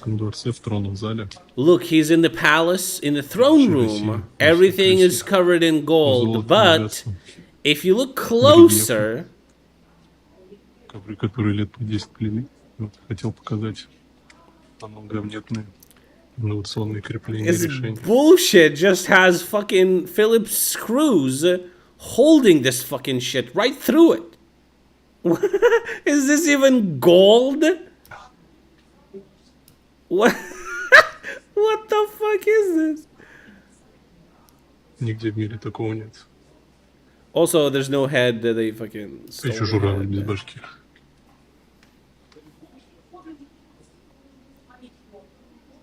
Величие. It's like, you know, Russia only seems good if you're like, you know, squinting real hard and looking from very, very far away. Then they're like scary, you know? But in reality... Первые 70 лет на синей... In reality, this is what Russia is about. Освободители оставили в Крыму военную технику. Oh, this is also funny. So, Russians sent some equipment to Crimea, specifically anti-air launchers, radars, and everything. But they forgot to put people there to like watch over that equipment. Смотра. Местные жители And what actually happened is that locals took it apart. Разобрали ее на запчасти. For parts. Дачный поселок и техника, которую просто So this привезли, equipment бросили is здесь, just теперь с нее местные can't снимают move запчасти. anymore. Редуктора тут сняли уже. It doesn't have Здесь тогда ставили reductors. 4 контейнера спускают. It was 4 containers with missiles that are also gone. Пусковых с ракетами ПВО. Огурцы в них мариновать буду. Крикнул местный житель. Перед тем, как спилить пусковой контейнер болгаркой. Ну вот что-то типа С-300, скажем так. This is like S-300, supposedly. Еще один МАЗ. Another one. Дойду вон до того радара. There's a Да, radar. братан, как же тебе хреново стало. Год назад ты выглядел гораздо лучше, чем сейчас. Ё-моё. Вообще все распотрошено. Редуктора с колес сняты. Турбина всякая, автономка, все нафиг This is снято. hilarious, bro. Блин, отрывают практически все, что отрывается. In couple of months, there's gonna be nothing left there, like it Когда never были в том году existed. здесь всякая начинка электронная. There was electronics inside. It's completely empty inside. Ну много чего Probably, you know, to melt it down for like precious было. metals. Сейчас даже вон верхние крышки It's just fucking полотна hilarious. радара открыты. And I will even give Joe Biden 10 strokes aside. 10 strokes. That's That means 20 strokes. Hey, yo! I thought you were political opponents. What happened? And I will even give Joe Biden 10 strokes aside. 10 strokes. That's That means 20 Hey, yo! How can you forget my birthday? Also me.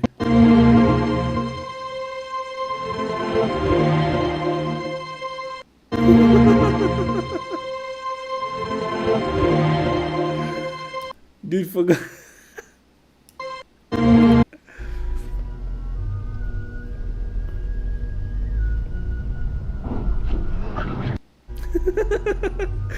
I just the title is funny.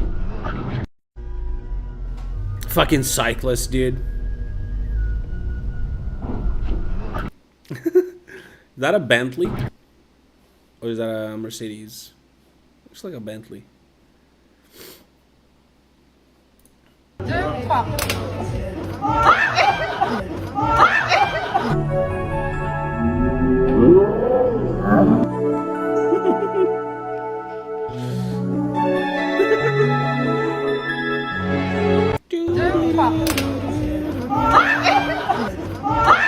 The face he made, bro. The crumb at the bottom of my air fryer. Watch me put more food in before I cook him for the 20th time. Oh, for once in my life, let me get what I want. It is true. Sometimes you just, you know, sometimes you open and you don't even know what that was. It just, you know.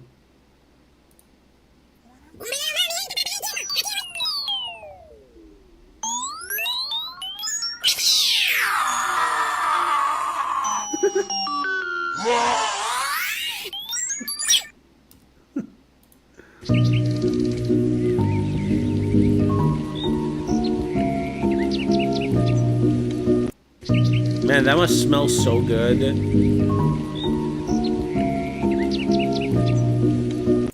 I love old animals, old dogs, old cats. They're so cute. They're just calm and they're just very slow. Yeah, I love it.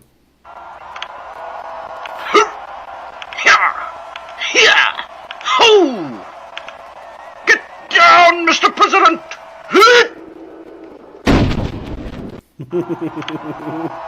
That's actually live footage of the rally shooting that happened. What are you doing today? Look at this beautiful cat. Look at this kitty cat. In the pool? Oh my god. He's hot. And he wants to get in. Oh. Chunky Duncan.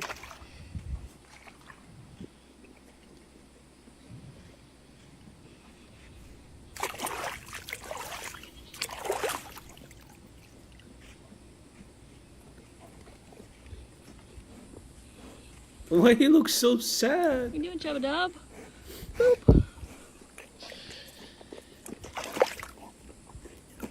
He looks so sad. POV Trump's shooter.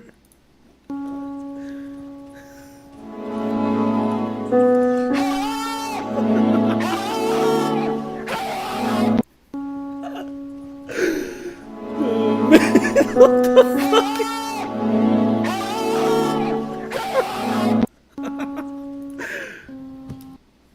Another Trump shooting meme. It was just, they were so good, bro.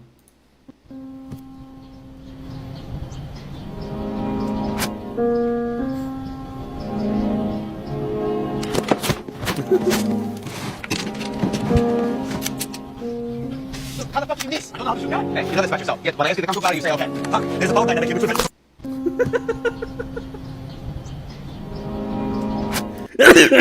Fuck. This TV show is called Barry, and it's really good. It's really good. Watch it. This one's also good, dude. What the fuck? It should be. I don't know. I think it's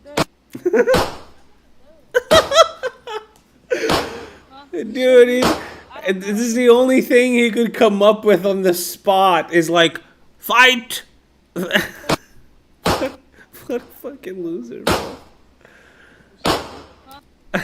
It should be. I don't know. I think it's good.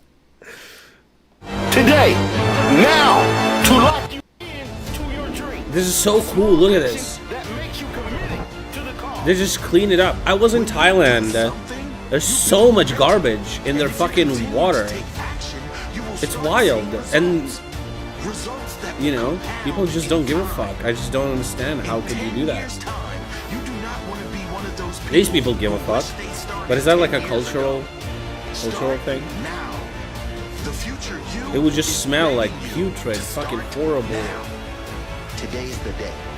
When are you going to This stop one's going lying to yourself?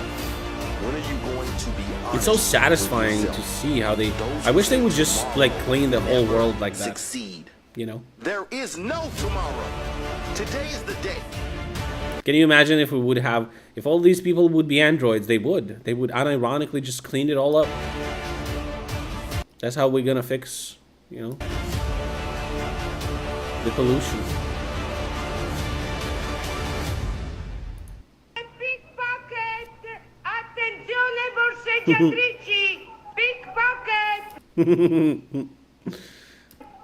He wants to. Yeah, they can collect all the garbage base. True. Look at this. Look at this little doggo. Oh no! Oh no! Pick him up!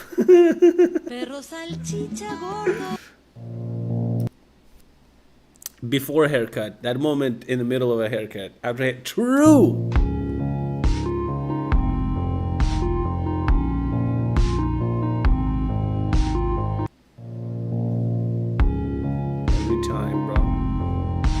Sometimes you also are at the hairstylist, at the haircut.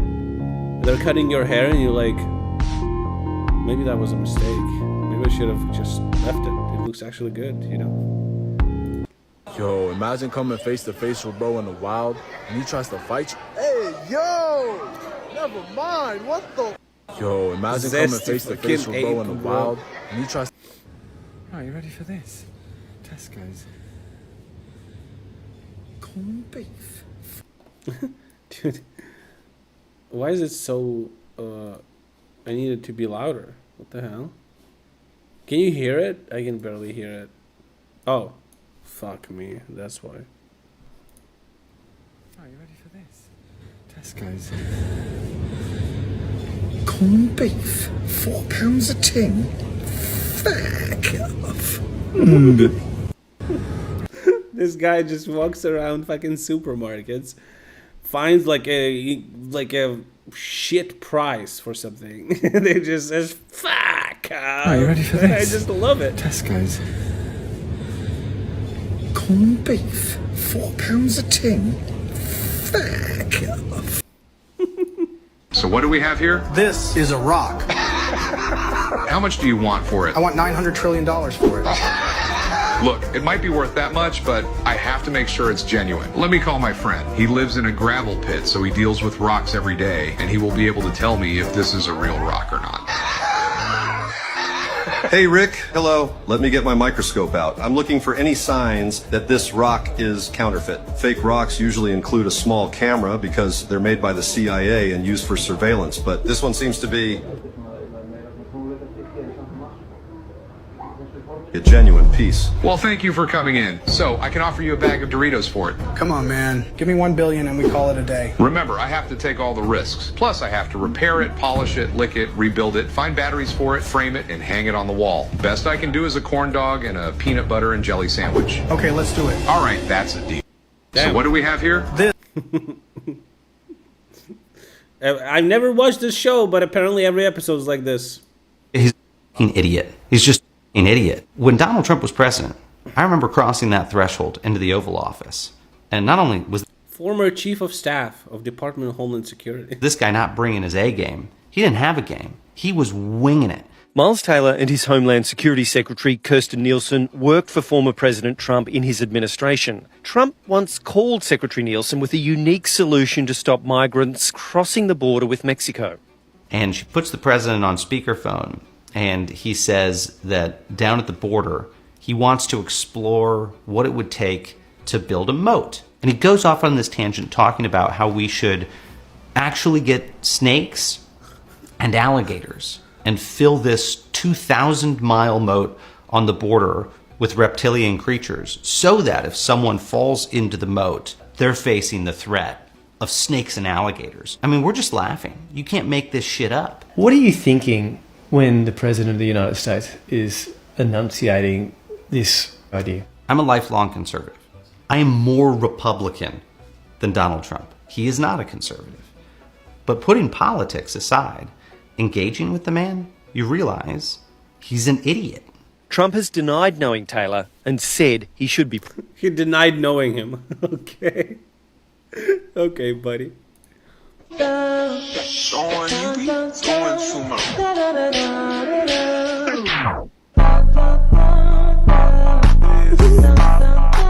What is this creature?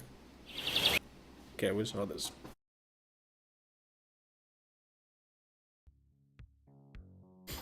All right, boys. And the edges. Hoppa.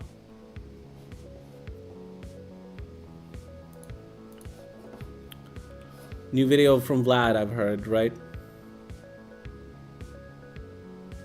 Oh, Farion. He's gonna talk about that lady. It's a 34-minute video. Holy shit. Hello, very beautiful community. I'm going to have a coffee with you in a special, gentle manner.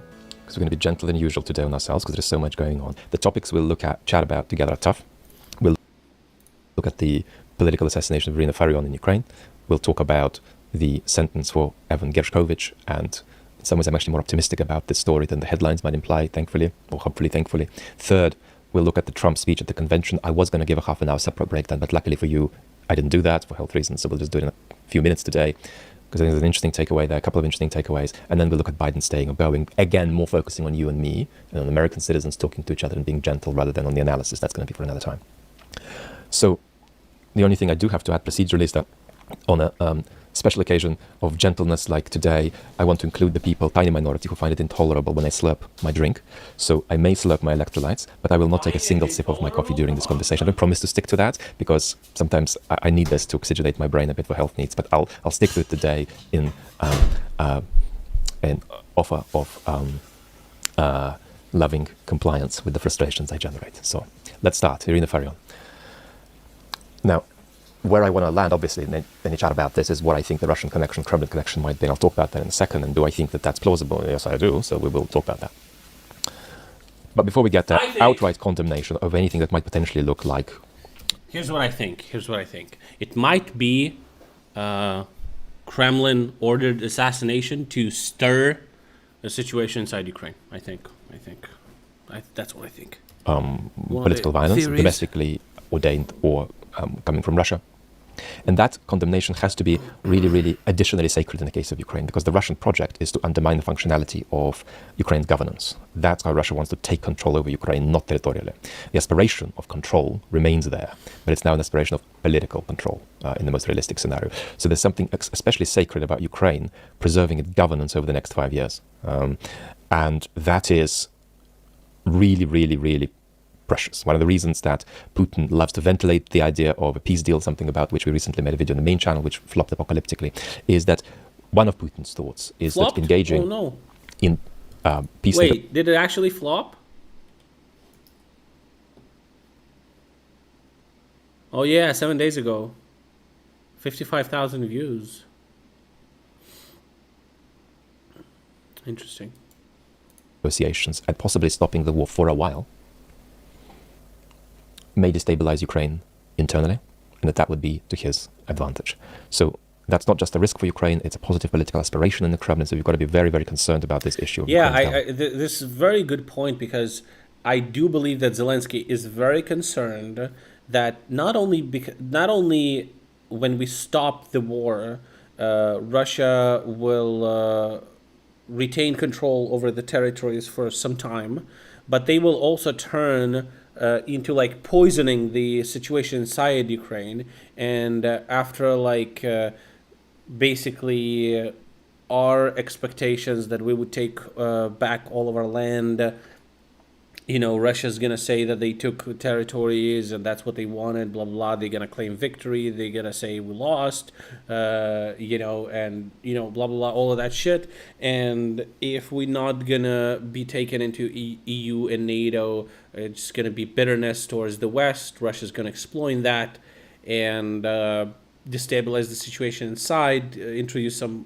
populists. It's not looking good. So.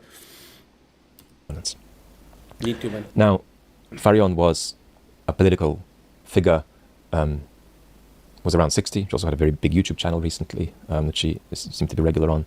And if we were to label her in our terms, we would probably call her a right populist, and we would add the words entrepreneurial or exclusionary or exploitative to that.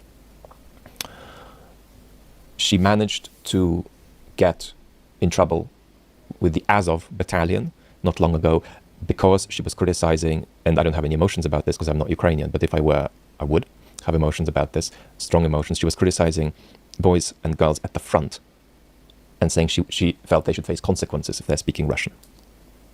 Right? Outrageous to criticize them. Folks fighting at the front. She talked about her telling her grandson that, you know, you can beat up kids of East Ukrainian refugees if they speak Russian. So based the act of violence against her is of utterly course not. egregious and unacceptable, and she should have been allowed to continue with her activities in peace. But at the same time, if we were to place her on the political spectrum, she was a difficult political, unconstructive political actor, cumulatively, I would say. Unconstructive, that's I don't want to legislate this point more, because the analysis I want to give you is really from the Kremlin perspective. We don't know what happened, and it doesn't have to be exclusively a home or a foreign concoction what happened. But if you ask me, Vlad, run the Russian story here, does that make sense? Does the Russian story make sense? And the answer is absolutely. The Russians have a list of, we're going to get you back, and what are they going to get back, and who and what for Mr. Tatarsky, for Ms. Daria Dugina.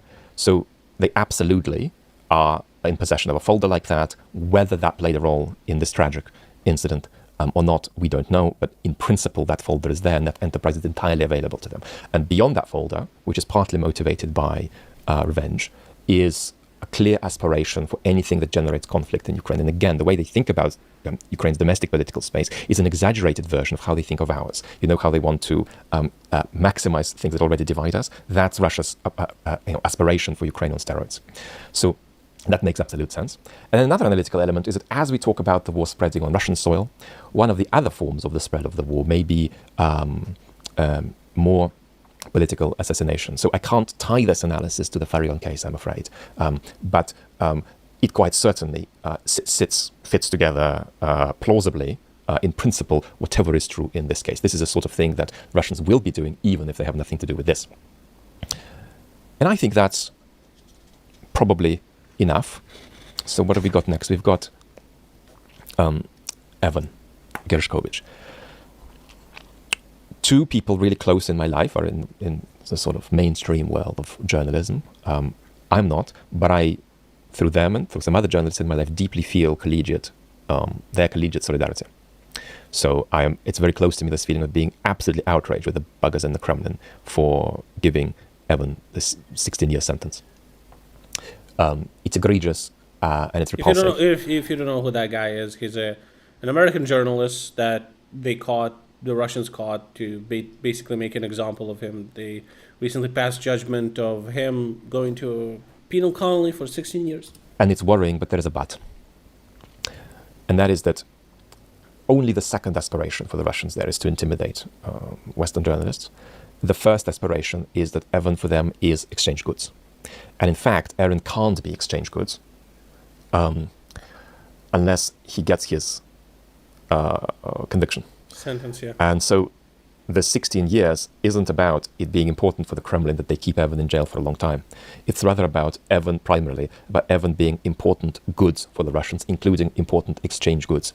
So paradoxically, the rapidity and outrageous severity of that hostage-taking event, that sentence, actually emphasizes his significance for the Russians as transactional goods, which they want to leverage in a mutually advantageous way. So that's the positive takeaway. And I think Mark Galeotti used a nice sentence about this, which I wrote down, nice line about this. Mark said, hostage-taking as statecraft. So I think that's the optimistic side of what's going on. Now we turn to the Trump convention speech. I have been following politics systematically probably since the mid to late 90s. And I have rarely seen a speech of two halves in quite the same way, by which I mean a speech that is massively advantageous to the person giving it and massively disadvantageous. So if Trump's speech was just cut off in the middle, in fact, after the first third, it would have been massively advantageous to him. And then the last 2/3 of the speech were massively disadvantageous for Trump. But he nevertheless produced that second part, which we'll briefly mention. He started in a way that bordered on just a sort of exquisite balance of political manipulation. He talked about being president for all American or half of America. Immediately, we have to recognize that the magical bond trumps. Now, don't forget that there's enormous illusion in the center of politics, too. So we're not talking about that now. But the magical bond between Trump and his followers gets deepened with an enormously symbolically powerful and optically powerful event like this. So the magical bond with him, which is about being committed to him without a picture of cause and effect in your mind. That's to say, you have no idea what Trump is going to do and how and when, but you still support him. So that magical support is deepened by an event like this, and Trump exploited this well. He said that you won't hear him describe the event again because it's so painful for him to talk about it. That's not true. Because of his narcissism, it's actually uncannily easy for him to talk about it. And he told the story in a very effective way, like a 5-year-old would. I was standing there, the audience looked big, the sky was blue, and that was actually very effective. Very effective use of religion. I felt safe, quote, because God's was on my side. He praised the Secret Service and the calm crowd. He said they didn't want to leave me. Kept emphasizing religion and said, yes, this was a providential moment when I rose. I wanted to let them know that I was okay. Now, if you've followed my analysis elsewhere, you know that I don't think that's true, that Trump rising is a much more contrived and simultaneous instinctive act of political manipulation that was far beyond the moment, far beyond the crowd. It was animal instinct driving him to say, oh my word, what an extraordinary advantage. I can immediately carve for myself here. Boom, boom, boom, boom, boom. Up I rise. A large fraction of you found it very challenging that I gave that analysis. But there is no contest between, I'm afraid, your view and mine on this. It wasn't an instinctive act, I'm okay, I'm rising up. It was a much more psychologically impressive, if you like, with quote marks, Machiavellian act. And it expressed Trump at his best. That was really Trump's political genius in action. It's not just him rising up and telling his audience that he's okay. Political genius, I wouldn't go as far as saying that, but it definitely, seizing the situation and... Sorry I'm so mean on you on this, but I noticed a lot of people just not seeing that was a lot more incisive and Machiavellian than it might be taken to be. And I'm not asking you to change your mind, of course, but he was chanting fight, fight, fight with the fist in his air. Like, obviously, he wanted to galvanize people behind the event.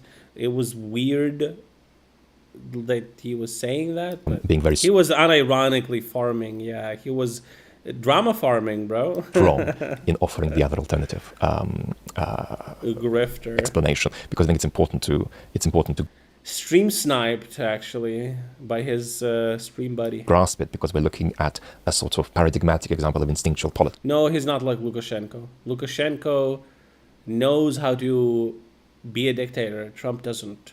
Trump is a narcissistic fucking moron. He doesn't know how to surround himself with... He just surrounds himself with people who lick his ass, and that's it. Lukashenko surrounds himself with people that can do what he tells them to do. And it's not helpful to say, no, it isn't. It's just... And he doesn't propose to build a fucking moat around his country. Normal stuff, right? Now, optically and electorally, a big misunderstanding has occurred among the commentary around Trump's convention speech, and that is that it looked sick when Trump went to the uniform with Corey, I'm so sorry, I forget the surname, Corey Compmerator, I think, fireman who lost his life, and his name was misspelled on the uniform, and Trump walked up and kissed the helmet, and that looked sick to a lot of people, and I think I find that a little bit sick too, but in the end I don't really, because it was an act of manipulation and people are wrong. It's navel gazing to say it wasn't effective. It was extraordinarily effective if you take the population as a whole, and it connected what happened to Trump with tragedies in American history very, very powerfully indeed, even September 2001. Now, Trump took it to another level. He said that,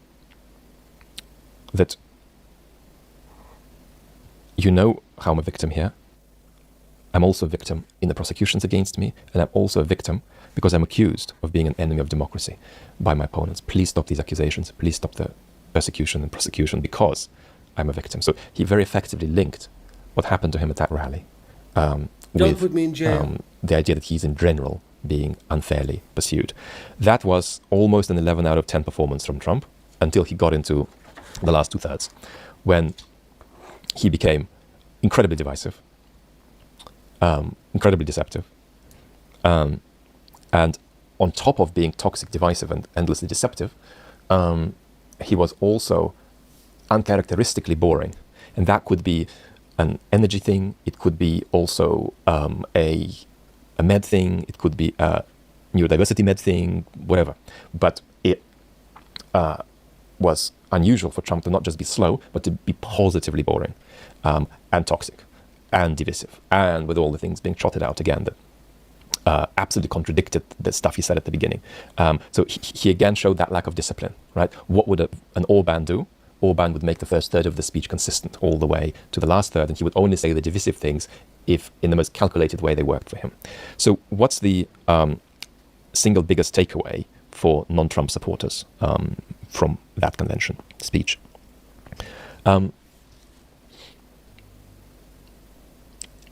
It was a speech that was brilliant and then absolutely terrible. Terrible for Trump. And that made Trump look embarrassingly beatable. Embarrassingly beatable. And that absolutely adds a few extra cents.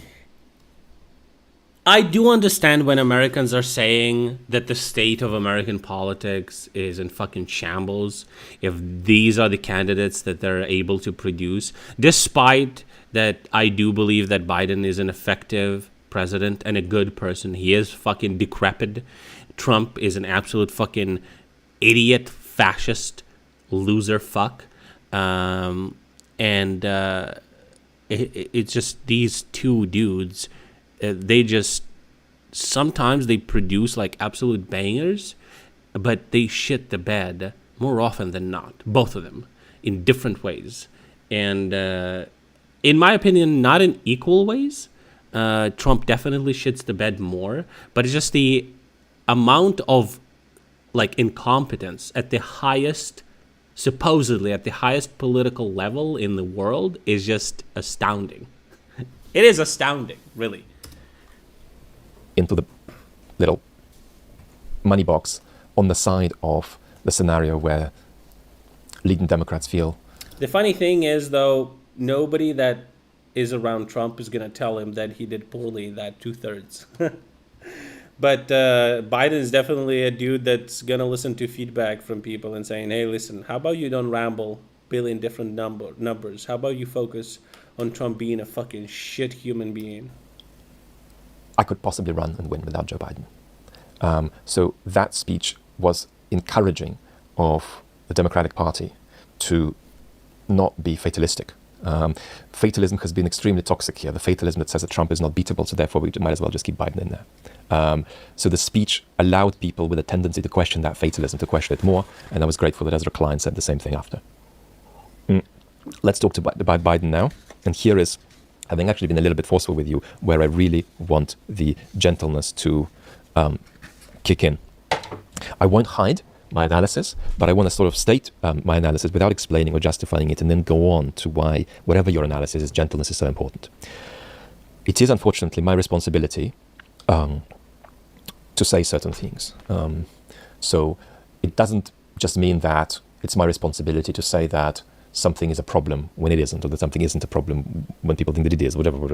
It's also my responsibility to give perspective. You know, if somebody is presenting something and it becomes currency in our discourse as a very big problem, I think it's a very minor one, I need to emphasize that difference, even though I agree that that something is a problem. In the same way, when a problem is taken to be small or medium, but it's big, I need to be able to say that. And I know people are struggling when their newspapers or their content makers that they consume do that, but I have to, and you need to realize the inevitability of anybody who's ethically adequate as a public intellectual just doing that.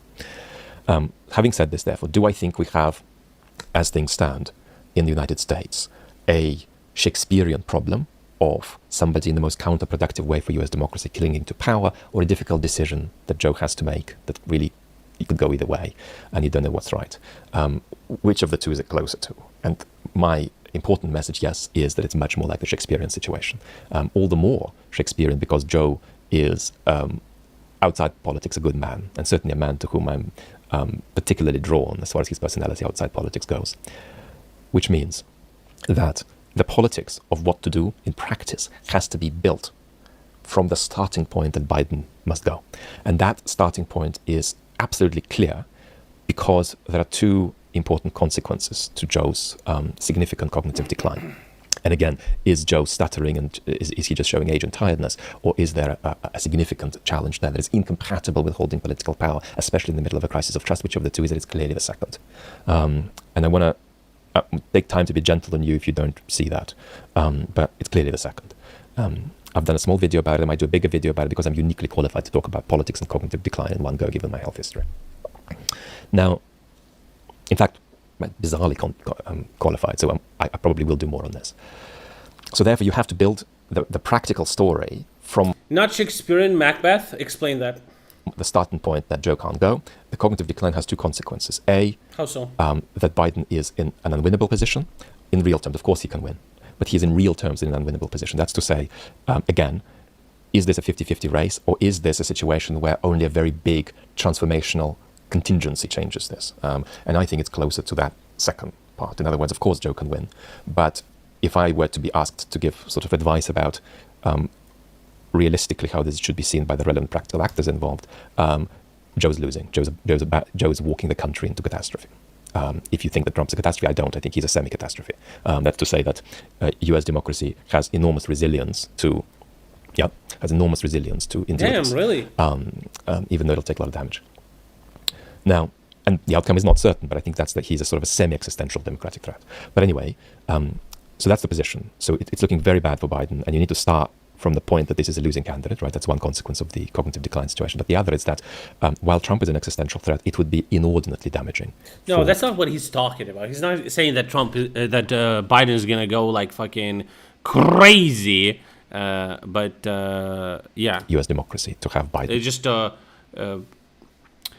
Americans want a person who can galvanize them and bring them together. And while Joe wants to do that, and he really wishes for that to happen, he can't do that.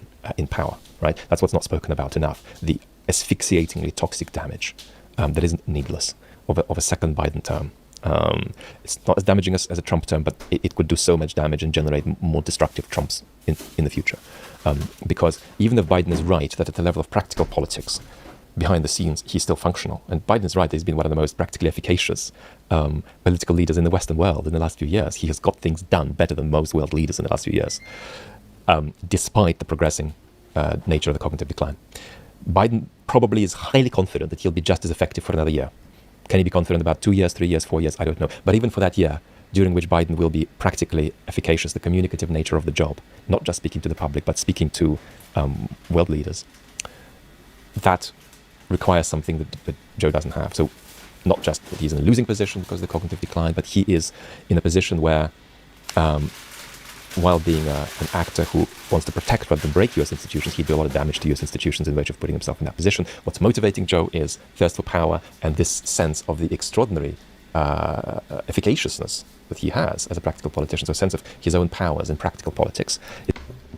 Yeah, I mean, it's making him say, you know what, even if I'm depleted to 40%... He cannot galvanize the people, that's what I'm saying. ...% of my capacity communicatively, who cares? I can still do this, right? And that's a problem.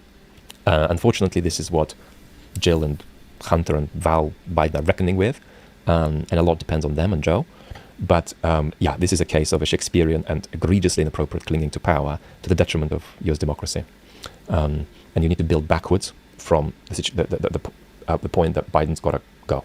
And then you do what is necessary. If you can't get an open convention, you unify around Kamala, who is probably the single worst choice to run against Trump if you had a list of the best 3 or 4 candidates. But she is now stronger. She has stronger odds of defeating Trump than Joe does. Kamala? So you just have to build from there. So, is that what he's talking about? Just to run against Trump, single worst. Kamala. Kamala, okay. Choice, stronger odds of defeating Trump than Joe does. So you just have to build from there. So this is where the gentleness really comes in. It's very important that a significant minority in the audience, it is a minority, most of you do get the seriousness of the situation with Biden, thinks that I'm gaslighting them and that I'm saying stuff that's just not there and I'm exaggerating. Now, I know what I say to these members of the beautiful community. That is that ethically I have to stick to my view and that I have to balance shaking you up with not speaking in a way that's really, really scary for you and freaks you out. But what I want to say is how important it is to be gentle on people who are saying, you know what, you're telling me you're seeing something, I don't see it. Why is it so important? Well, number one, it's just anyway important for people to be gentle on each other, for you to be gentle on yourself, for you to be gentle on the part of you that doesn't want to be gentle with yourself and so on. But it's also important to understand that people have many sides. There's one issue somebody's not seeing when they're seeing others. And maybe they are seeing others when you're not seeing them well. We have, even in our experience as civic beings, as citizens, as political animals, strengths and weaknesses. don't think that just because somebody might have a weakness in some respect, they don't have strengths in others. There are also people who simply have extraordinary strengths outside politics. So don't snap on people for being useless just because you're seeing something, but they're saying, I don't see it, and maybe you're gaslighting me. I know it's tempting to say, come on, wake up. That's okay to say it, but I recommend, if I may be indulged by you in this kind of 50-50 approach, for every time you tell somebody you're interacting with, come on, see it, wake up, please also show gentleness and say, yeah, I respect that. I'm saying I'm seeing something and you're not seeing it, and I understand that, and understand that you want the best for your country. So, I think that there are a lot of people who are not seeing this, who are feeling sincerely gaslit, and who are feeling confused about what's going on, who are feeling that really not much that has changed, not much changed with the debate, who are feeling that they don't recognize an enormously big decline. And it's very important to understand that, people have followed Joe Biden and not concluded that something is really seriously wrong with him in the last few years.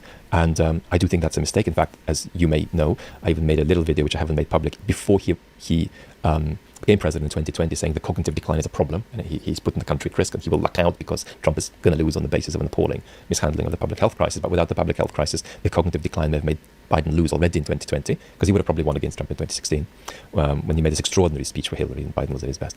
But a lot of people are following Biden and saying, I don't see this. Great example on YouTube is David Pakman. David, up until a few... Yeah, that would be an interesting difference, right? In 2016, it should have been Biden instead of Hillary, and then perhaps the next term, but this term should have been a different candidate.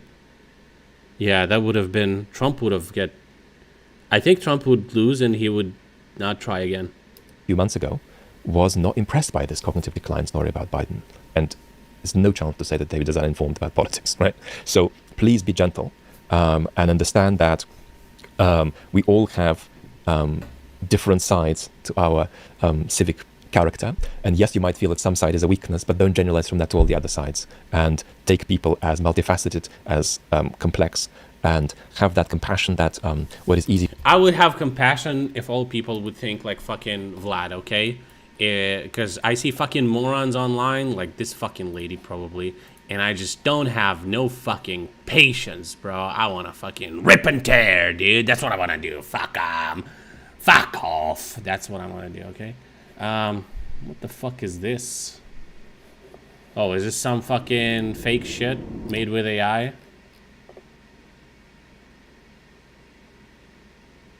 Or is this real?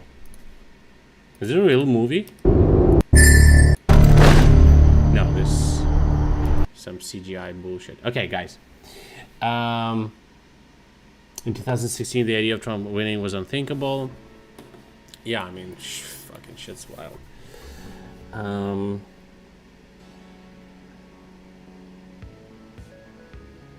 It would be good for Biden to drop out. We'll see. We'll see what's gonna happen. It's difficult to say, you know. I think that Biden, in my mind, Biden beats Trump, but there are definitely, possibly different candidates that could definitively beat him.